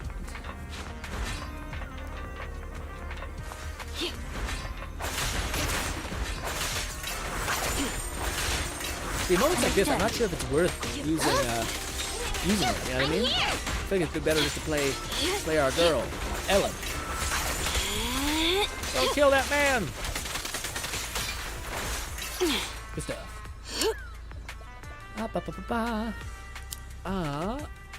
Faceless says, no, you should not, but there is the Amazon games got hurt. Yeah, but see, I don't know if I agree with that either, Faceless. Like, to me, we live in a world where people can drink alcohol, smoke cigarettes, and yet, like, people are saying, like they're doing war crimes. They're doing war crimes by, like, forcing someone to stay up late. Again, it's just, to me, it's a wild statement, because it's like, no, war crimes are when you're in fucking war. Like, when the prospect is getting a bullet through the head, or, like, when you're a captor of war, and you, like, people not feeding you and etc. Now, there might be cruelty that we should always determine to be not good and shouldn't be used, but people are getting blown up to smithereens. Like, what are we talking about? Like, people are like, oh, you can't, like, what do you call it, force someone to stay up for a certain amount of time because it's the whatever convention. Putting a bullet in someone's head isn't? Like, what are we talking about? It's war. It's crazy. I realize there's a point, like, we shouldn't gas people. Yes, but it's the alternative. It's getting why is bullet through the head, mass drone striking somebody, different than, like, oh, I'm going to keep a guy up for a couple days, which, again, is torturous, is fucked up. But it's just a wild statement. Wild statement entirely. And again, to me, it's not reasonable because, again, people can, like, voluntarily jump out of a fucking helicopter and their parachute couldn't work. There is risk to everything that you can do. So this idea that, like, the Amazon people are having, like, they're having to wear certain things, again, the argument is, well, people could leave whenever they want. And the counter argument is, well, so maybe these are, like, really, really poor people who are, the money is so good and so life-changing that they, that they feel like they have to go through this event. Like, can you imagine a person who is like, his daughter has cancer, and he can't afford to pay for the treatment, so he's there suffering. Don't you feel for that guy? Like, I absolutely feel for him. But you're choosing to play into a game that is basically measured by the fact that you suffer more than the other people around you, and that you go the distance more than the people around you, and it's inherently unfair. Like, why is the lottery? People who could be in a financial situation where they could get a fuck ton of lottery tickets wouldn't help you, but let's just say they could. That theoretically makes the lottery unfair. Why do we accept that? So, like, to me, it is just a bunch of weird arguments of people who just want to hate this person. Who, to me, it just seems like it lacks, like, again, just take away your ability to hate this person. Is what they are doing truly, like, reprehensible of what it means to be a human being? Or is it not what, like, other companies are doing? Which doesn't mean it's okay, but it just means, why we're focusing on this guy when we should be focusing on all the other people generating so much more despair and toxicity in the world, you know what I mean? I'm like, I feel like why don't you associate with them, deal with them first, you know? At least this guy's fucking healing eyes on an occasion. It doesn't mean it's a cure-all, but it means that Jesus Christ is bigger fish to fry.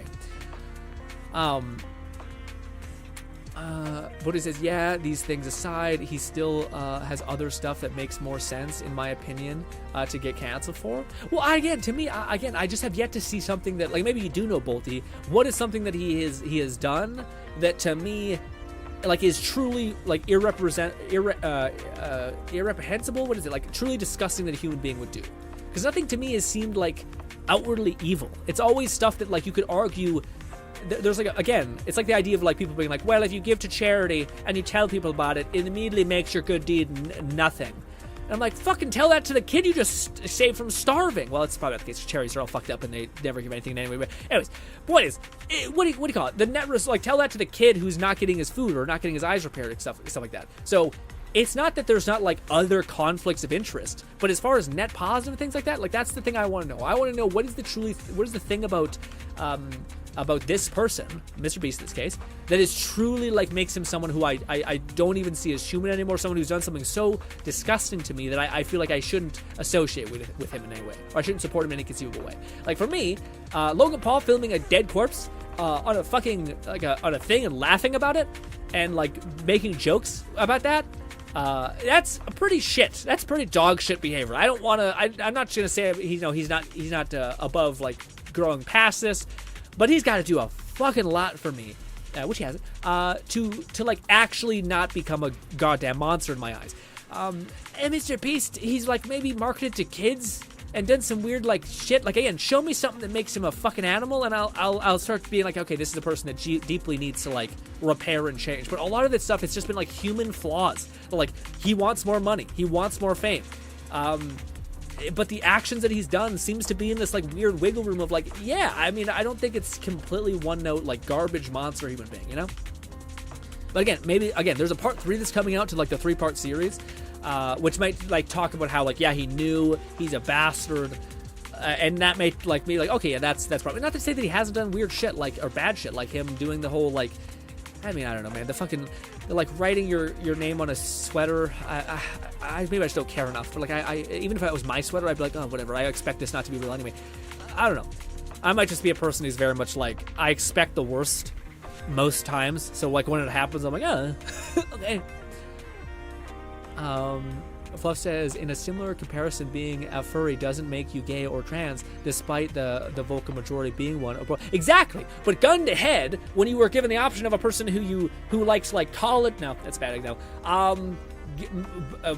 Doom, and then what the fuck? It would be something like a dating sim about dating boys or guys. I mean, like, it's theoretically doesn't make you that, but there's a slight lean, you know? Like, again, gun to head, you have a slight inclination. Now, that doesn't mean that, like, every generalization or judgment, like, maybe you were mistreated by, let's say, black people, and you were a white guy. That doesn't mean now you have the verification, like, say all these people are bad, but it can at least make someone, when you explain to them, yeah, I was bullied my whole life by these people that look this way. The same reason why, like, outside of race, why black people have a distrust for cops, because they feel like they're and a lot of times statistically some things pop up like this where they seem like they're profiled more by them. So of course, like, to me, like, I'm not shocked when a black person seems to have an abrasion towards police. Yeah, like, I don't think that's a wrong statement to have. Now, is it wrong to say that, like, all police are monsters and pieces of shit and, like, subhuman? No, absolutely not. You're just becoming the monster that you supposedly said they are, which is not good. So, but yeah, but again, it's not like not understandable why someone's patterns can like result in them having a very strong bias to a certain direction. Now, ideally, you don't act on that bias. You kind of keep in the back of your mind and say, okay, well, I'll be careful, but it's not fair to this person to treat them like they're a monster without even knowing them.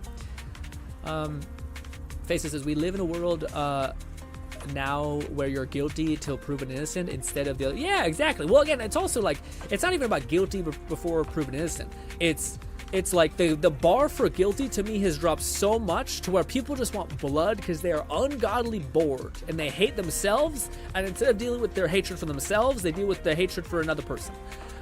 Yeah, like, I think it is the bar for guilty. Like, again, it's baffled me ever since back in the day when like a person has said like some like they said the N-word or something like that when they're like rhyming to a rap song, and then people are like, they're racist, and I'm like, you disgust me.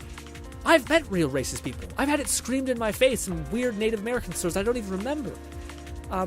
That's racism. Like genuine hatred towards you for no reason, irrespective of who you have no control over. That's true disgust and hatred. A person saying some dumb shit when he gets shit-faced does not mean that's not indicative of their entire character. It could mean that, again, that bias that they have in their head that maybe is justified, but how you fix that is not by like immediately telling that they're garbage and then just get better at hiding it. The only way that you can redeem those things is if you act against the idea that they have in their head. If a cop is really nice to a person and gives them a lot of leeway, to a person who maybe has a prejudice against them, etc. That helps melt that innate racist or a prejudice, I guess I should say, towards that group of people.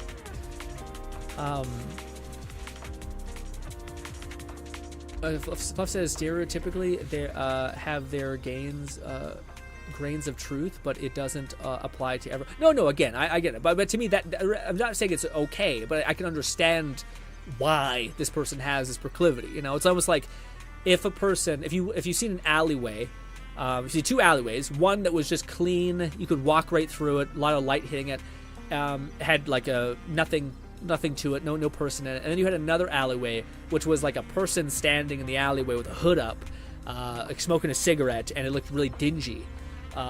Your a natural pattern or bias would be like, it looks a little unsafe. Like to me, I don't think that's wrong for people to have this slight lean. I do think it's wrong to associate like anyone who's in an alley with a hood is evil. Like that's where you become an extremist or a radicalist or whatever it is. And that's not good. But I think it's okay to be like, yeah, I've had my lived experience, which leaves me to have a slight lean towards this not being a good environment to go through. And yeah. Lord says, in my old days, yaoi got too much dedication. It was a plaster everyone. Yeah, for sure it was. I still think it is. I think it's chilled out a little bit. Would sell more. Oh yeah, no, we call it. Boy love is like, it's like the main thing that women consume. Yeah, it's wild. Faceless says, True Blaze. There's a huge demographic of yaoi that erotica aimed at. Well, yeah, I was about to say. I think honestly 90% of like anything yaoi is consumed by women, which is wild. Which kind of, it's not as wild. Like a bunch of people like lesbian porn or whatever. You're a dude, so like I don't think it's as shocking. Like, oh, I like this gender. It'd be nice to see more of that, doing more of it. Same reason why people like play women in games. Like, yeah. Oh yeah, we are so cracked. I heard. Yeah, of course. any sort of risk. Like, there's those weird subcategories of art that are insanely good art.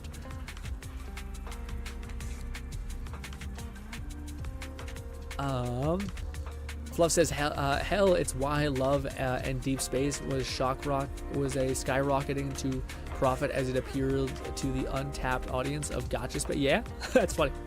I don't know that. I don't know what that game is, or anime or manga, whatever it is. Fluff says, seeing as much gacha games have been for young males demo, Love and Deep Space appeal to the women, and I'm no space, which is hilarious, man, because like I was watching a video about this, I always kind of get red pilled every now and again, or like there's just a super like dude who's really leaning into like the red pilly stuff, which again I'm fine with, like hearing every side of the coin. I find it interesting every now and again, but anyways, it was how She-Hulk was just like terrible. Anyways, to take a little bit of that, apparently She-Hulk was like written largely by women. And it's funny to me because like a lot of the shows that like really connect with women happen to be written by men. And again, even things like Brokeback Mountain or something like that also happen to be written by, I think, maybe not, but I thought it was also a dude. But the point is that like, I think it's not about like, just because you are the gender doesn't mean that you know what the gender exactly needs. I know women who don't know what the fuck women are going on with at all, you know? It's about being able to like hook this person and like fill up a need essentially. I feel again, that's another like criticism for the whole world at this point, where it's just like, I think people are getting messed up with the like, it needs to be this, and it's not about this, it's about getting to that. You know, like the end, if somebody knows how to like tell a good story or knows a lot about women, but happens to be a man, why not let that guy who's the best at doing the job do the job, rather than all these other weird boxes that you theoretically want to get checked. And now granted, maybe again, it's not, there's a value to having people who have different walks of life, for sure. Their perception and all that stuff, but I don't think it beats the person who knows their shit that badly, you know? Faces says the world is sensitive now. It's like the Stellar Blade, sexy. They nerfed it and feel like the same. Oh, I found the opposite. Faces. I find that if anything, companies are learning more now. That like again, there's so many examples in recent month where people are leaning into sex appeal like more than ever. And yeah, and again, it's becoming more about like how can I satisfy the person that I'm making content for, and not about how can I morally be just. And that's the only metric that I'm based off of. Like that just makes no sense when people do stuff like that. Like ultimately, like again, most people. I remember there was like a story of a person, which I'm not sure if it's true, but it was the idea of like a film critic guy wanted to make a movie for people who were depressed, and he basically went on this whole tangent about going around and wait a second. Let me use this. Sorry guys, I'm trying to focus on doing this and make my point. But yeah, essentially he ended up going on this whole like quest to like experience human suffering. He was like a rich Hollywood producer guy. So he went on this whole test to like learn about human suffering. So he failed a couple times because like his publisher kept trying to like help him figure it out or like help him like not have as much of a bad time. But eventually he ended up hanging out with a bunch of homeless people, and he got his card that like showed he was him from another homeless person when he was riding on a train, supposedly. And he ended up going. This might be a plot of a movie, but the way the book I was working out when I was listening to it, so forgive me if it's a little bit I'm not fucked up. very patient. That's probably odd. But anyways, the point is that he ended up getting framed for almost dying, like because this homeless person, they found his like card in the trash, and they thought he was dead. So he went to like this place and basically was like, hey, I'm this guy. He got a little frantic. The judge ended up basically, he didn't have a license, so they thought he was an immigrant or something like that, or an illegal immigrant. So anyways, he gets put into jail. And the long story short is the takeaway that he got after like actually being like put into human suffering without an escape, because the guy could have always went back to Hollywood and been fine.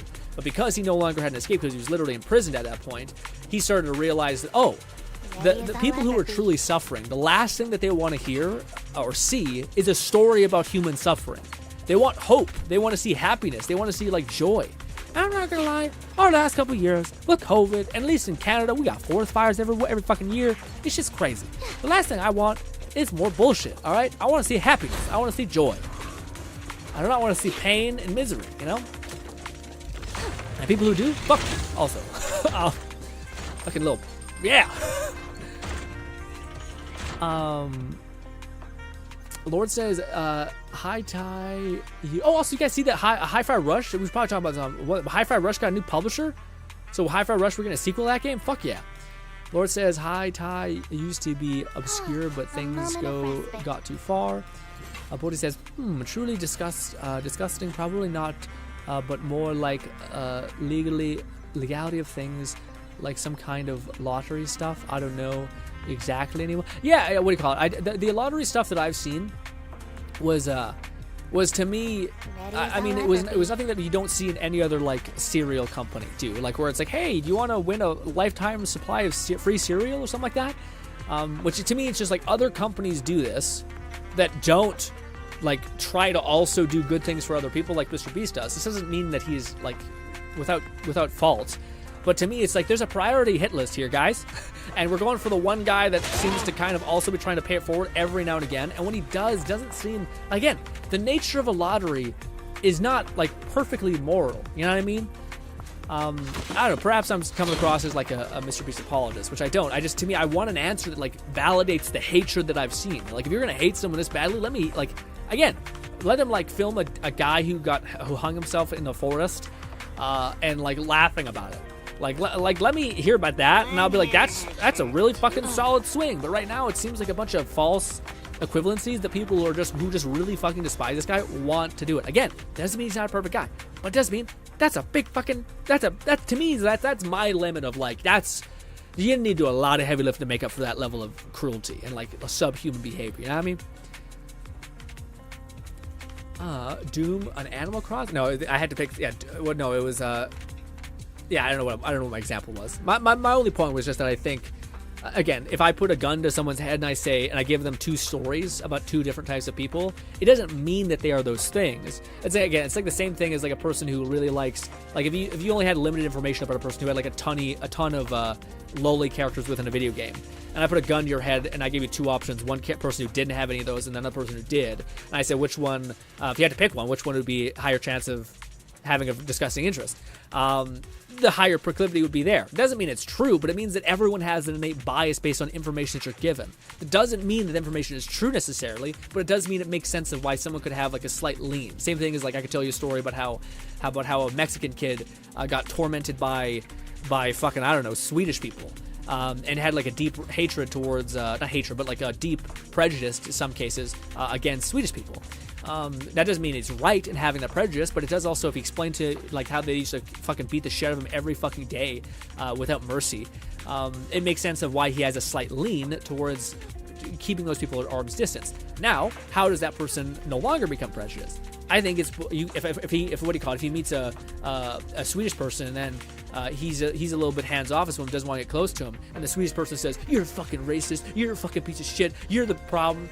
Is this person going to become, in the story, is this person going to become less prejudiced? No. If he meets a Swedish guy who's like, "What's good, my brother? How are you?" and he's just the sweetest person ever, you'll melt the prejudice. Better, at least, in this instance.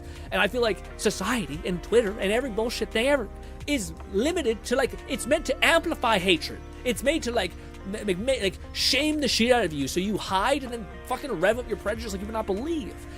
Instead of actually like dealing with the core issue of like people having prejudice by melting that away, by not being the image that they have in their head of your people or your pattern. To break the pattern, I guess, is the best way to phrase it.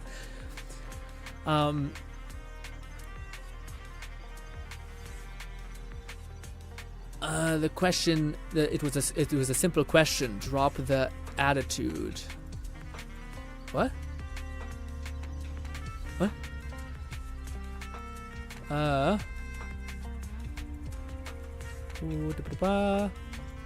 Mr. Beast fell off. He's not, but Pred Defender.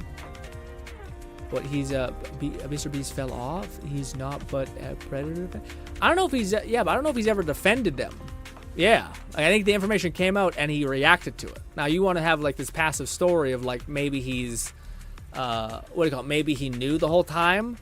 And didn't, but like I think the only thing I've seen is like he was in a room where like I think there's a guy who's like a weird artist guy, his name's Shade something, but he like makes really fucked up art, like gross art, but that's the whole point. It's supposed to be as like fucked up as humanly possible. But what do you call it? Yeah, he had a person know it, but my whole point is that like, Lord, is it conceivable that at some point in your life, maybe not now because you're a grown-ass man who knows a lot more, but is it conceivable that you had a friend that you didn't know enough about that did some heinous shit? Like, to me, it's entirely reasonable to not know the entire whole of somebody and be like, well, fuck. I didn't, like, I had this person I knew in high school who never was creepy with me, but finally one of my female friends later when I got out of high school told me that he was a real creepy like guy. Like he'd like touch her leg underneath the art table and shit. And to me, I was like blown away, and I was kind of like, I felt disgusting because like I treated that guy really nicely, and he did some really gross stuff, you know. And I like, to me, I don't think it's fair to judge someone unless you can confirm they know. So it was like I'd rather give someone the benefit of the doubt, because at some point, which is also like the most important thing of like evidence is so important. Like being able to like organize your thoughts, being able to like not hesitate when someone does wrong to you and like reaffirm that back. But I'd always rather I'd give you the benefit of the doubt in a large way, Blaze. I may not defend you, but I would say I'm going to hold off on making a judgment from this person, because the person I know I don't think would do this, but maybe I don't know that person so deeply. But the least I could do is like hold off until more evidence comes out for both parties, you know? And I feel like people don't on the internet, they do not offer the same thing that they would hope others would offer to them, and I don't want to be that way. I would always rather, like, okay, if I was put in this situation, I would always rather people wait for me to make my response, wait for me to try to explain myself. I wish people didn't just throw me away immediately, you know?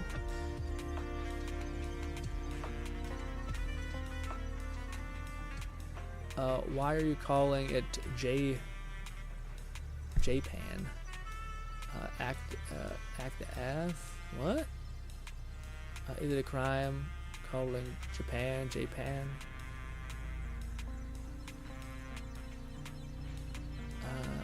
Yeah, yeah. It's relaxed, guys. It's not one of those like it's yeah. I get the abbreviation, all that stuff. I don't think it's worth anything. As far as like both you guys, yeah, it just seems like a non-thing. Just drop it. Well, it says, no, what do you call it? Faces says, I love hoodies. What was that referring to? Ray says, oh yeah, Grin, I got Soldier 11. Let's go! I was the last standard banner character I needed. Dang, you got all of them now? Shit. Jealous. You got Lycan too, or you're not interested in Lycan?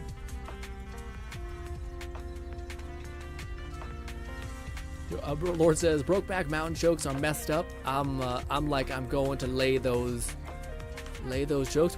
What? I lost my Qingyi 50-50 on her, which was the best case scenario if I ended up losing a 50. Yeah, it's true. He has the last characters you need. Was it Zeph? We're talking about too many like real world things. I probably should save talks like this for goddamn Saturday's streams, which are all like podcasty anyway. Let's say, are you guys evil now? Oh, this way. Ah!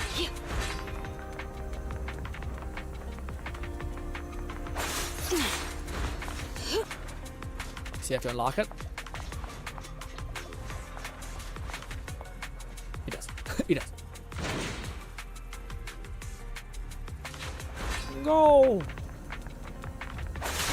Out of the way. With pleasure. I just want to use her. I'm not sure if I'm doing great. No, we gotta do the whole. And then. Yeah, I think we can swap. But yeah, I always wonder if I should have. Yeah, it lined up a different way. I wonder if I should have Ellen on this side and then. Yeah, it's tricky. I wonder what the right sequence is. Oh, this. Following orders. No. It's so fast. I will say, it feels so satisfying. They really nailed like all the preview footage I've seen for her. Didn't have this. Sorry, that's not what I meant. They didn't have all of the crazy effects. Sound effects. Jeez, man, those are hard. Oh, he's our friend. Go. I have my buff. Ah. Oh, I'm actually getting a little weak. Take this. This. Thank you for your patronage. A bit of a waste, but hey. I realize I'm a little weaker than Ellen. Ooh, she's not as fast down. That's a little sad. Mad, cause she. Let me see. She-Hulk was mad because she got. I did see that. Yeah, it was. She was. People were saying that she was mad that she didn't get in Deadpool and Wolverine. Which, I mean, yeah, that's a weird take because there was so many actors in there. I feel like you did need to cut for time. Like, yeah. Also, yeah. Raid, you can still get her before the event ends. Ooh, yeah, I'm sure. I'm curious. I'm surprised Raid was going for Qingyi, or maybe was even interested. I thought he would be going for Mouse Girl, or is she? Or you're like, yes, I am Grim. I'm going to spend some money on that. Lord says, there are some people wish as zero human plant. What? Wishing as zero humans plant? What does that mean? Lord? I got, again, it's tough because sometimes I'm like slow at reading. All right, I want to speak about my perception on something, so then I take too much time to read chat, and then it's like the replies to what I was talking about, but then I go on for too long, and it's a mess. Next for me is also Caesar. I hope I don't know. It's tough. I'd much rather Caesar and what's her name? Damn it! It's always a better idea to dodge. Also, yeah, we're starting to get a little weak. This, whoosh, whoosh, whoo! Fast as shit, boy. Get back. Yeah, fuck it. Let's do this. Round them up. Activate that stun some more. You're gonna get Give me some dizzy. bonus on Ellen. Let's go. All right, I guess not. Well, we still have it, but yeah. Give me more. Hurry up. Before my buff leaves. Damn you. My buff's still good. God damn it. It's gone. Can we go now? Yep. Chill out. You're way too fast. With pleasure. Huh? Stay vigilant. Heavy hit. We can switch off. Parry that. Totally meant to do that. Wasn't just an absolute chance. I also have so much energy. Oh, we need get full health. Nice. Nope, I don't keep banning. The being able to cancel it is kind of nice. Out of the I way. don't know if it's like a solution, you know. And ooh, yeah, she feels so good to like just be able to dodge and stuff like that. Woo. All right, we can do this. I'm here. Yeah, see, I was tough, man. I don't know what the sequence is, but I don't like the fact that I switched to, at the end of her, like, stun, I switched to the Oni girl. But then again, I think Oni girl needs to be in that position to get the buff. Because when you switch to Oni girl, you want to switch to Ellen. So maybe that's just the way we have to rock. I just have to get used to double smashing. Shark Nami. I really hope this is not scaled by time, because if it is, we are boned like you would not believe. Get back. Back up here. Here. Sure, this. You have to do this in a weird way. Get lost. Sure. Yeah.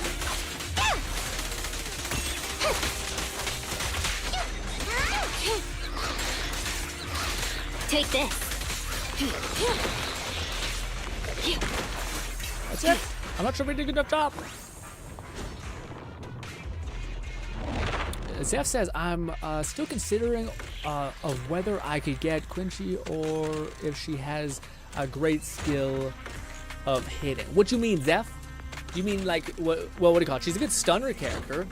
I'm not I don't think she could be good like DPS. Like whereas I think people made a good argument for how Foxboy can, not Foxboy, what's his name? He's great. I can't think of his name. But the Wolf Boy, basically, like the kicks, he could be actually pretty good DPS, kind of.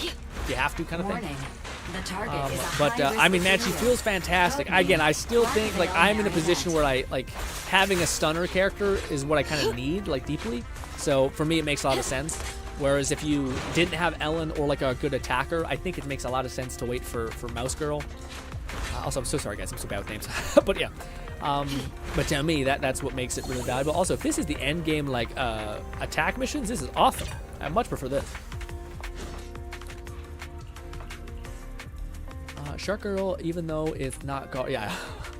Actually, I like this design. I like her design a lot. Her personality is interesting because it's kind of like a tired-ish personality, cold kind of personality.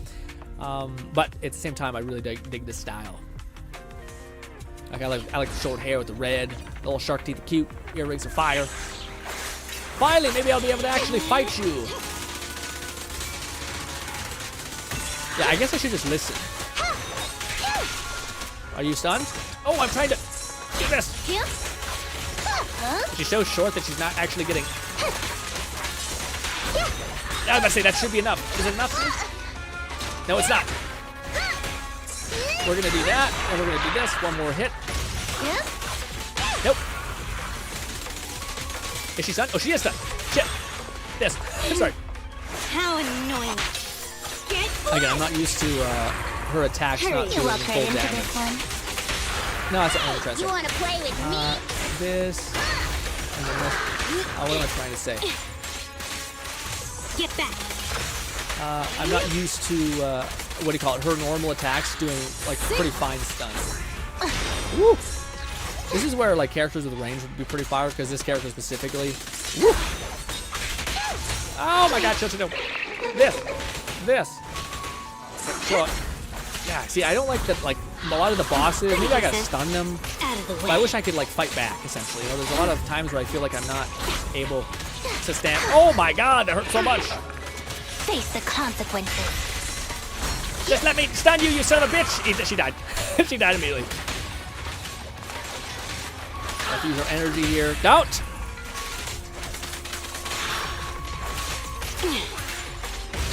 More seriously? Damn it, I thought I had enough energy to do this. Get lost. This should be the last thing we need. With this, switch to you. Use this. We're good. Thank you for your patience. Bang. Is that it, or is there another one? This is a long-ass combat mission. If there's another one. No, it's it. Whew. Maybe. Hot damn. Hello.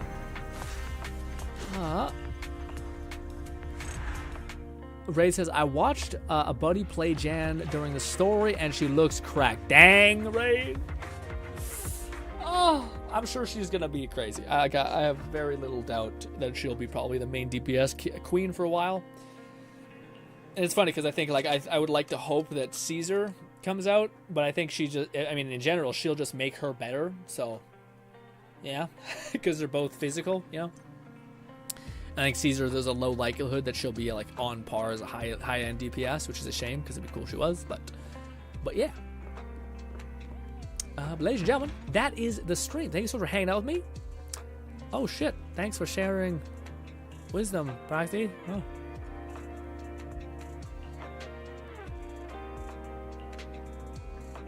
Hamburgers or bread? Okay. Hey, thanks, Abby. I accidentally did a trust mission, I guess, for you. Okay. Good stuff. Maybe I didn't respond the right way. Shit. I didn't know that was a trust mission. Those are the important ones. Ah. But ladies and gentlemen, again, big shout out to Lone. Honestly, I mean, I don't mean to be a downer gang, but I was like, yeah, like if we didn't get her on the 50-50, it would have been bad. Like I with Withering Waves, I don't feel like.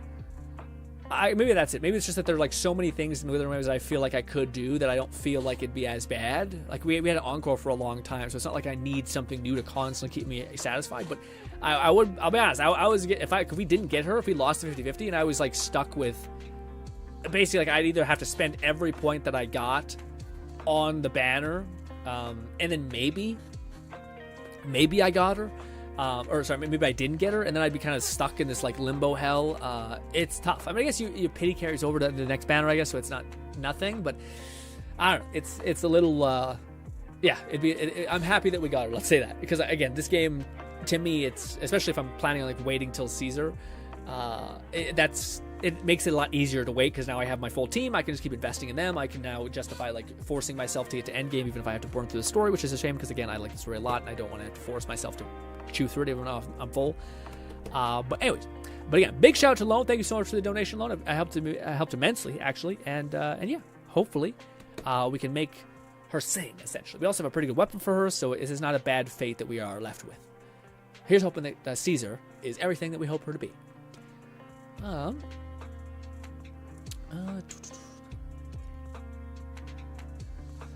I'm definitely going to try to go for her in the Nekomata team, and I might even try her out with Grace too, trying to disorder shenanigans. Yeah. I'm curious to see who she really fits into, because Nekomata is kind of like another attacker, right? So I feel like they might step on each other's toes, but and also you need kind of a stunner character, right? And support's pretty damn valuable, so yeah.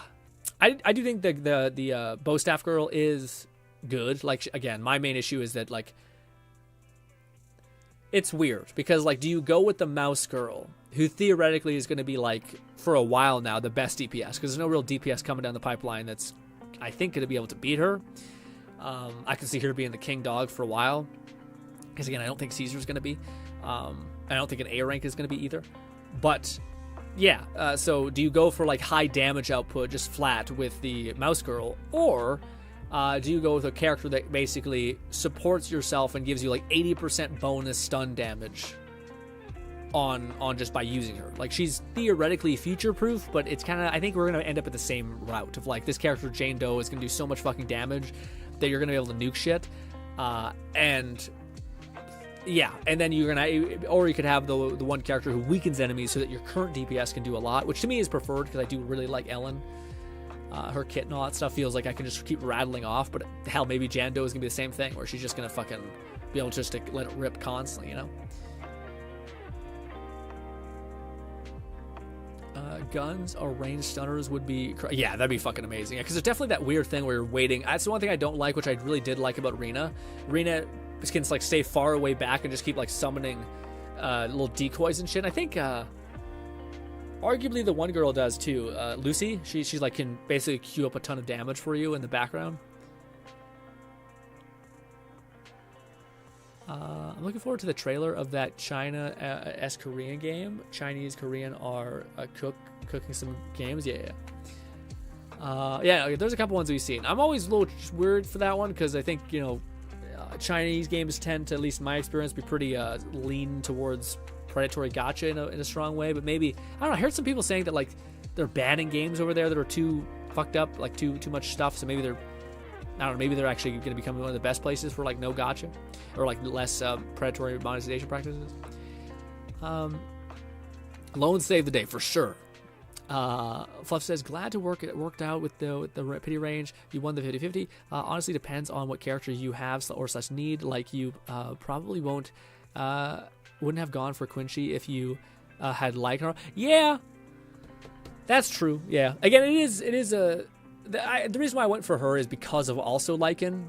Because to me, like, eventually it's stupid to go to like even wish for her if you have Ellen, because theoretically Lycan is like the best version. He's the best for her.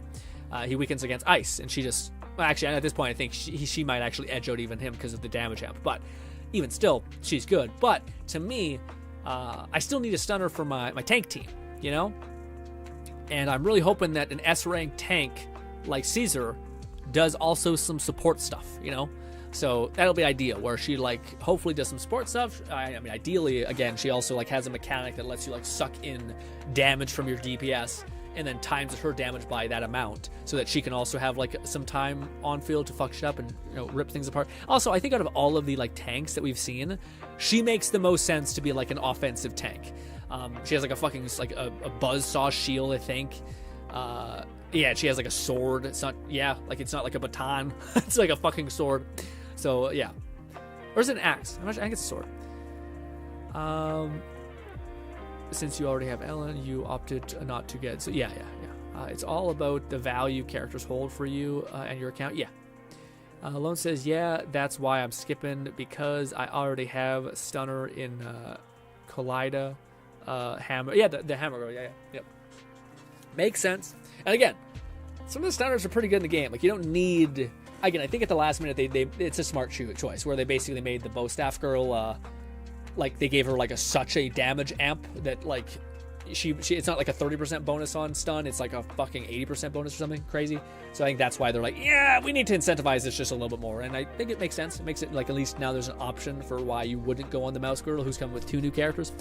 But alas, ladies and gentlemen, thank you kind of for your time. Tomorrow will be probably, who knows, probably a VR stream of Blade and Sorcery. I know it's not going to be modded. I'm sorry, I wouldn't do one more stream without it being modded. Forgive me. I actually want to try doing a prep stream kind of thing for Blade and Sorcery, where we kind of test a beginner hammer, essentially, versus an endgame hammer. And that can kind of be a fun video as filler, because I still want that. I really do like the voiceover videos that we have on the My Palace Match channel and stuff like that, like the stories. But I do also crave like a filler video, just because I don't like uploading like once a week. It feels weird. But also sometimes when I'm streaming, it feels weird to like go into video mode. Like I like my streamer mode where I'm just talking to you guys. Like right now, we did the stupidest thing you could ever do in a video, where we paused for half the stream, barely played the game, and just talked about like topics that were really provocative and interesting to me in my head. So yeah, but anyways, expect that tomorrow. Hopefully I can see you guys then. Thank you guys for your time. And again, big shout out to Lone. Thank you kindly, guys, and goodbye.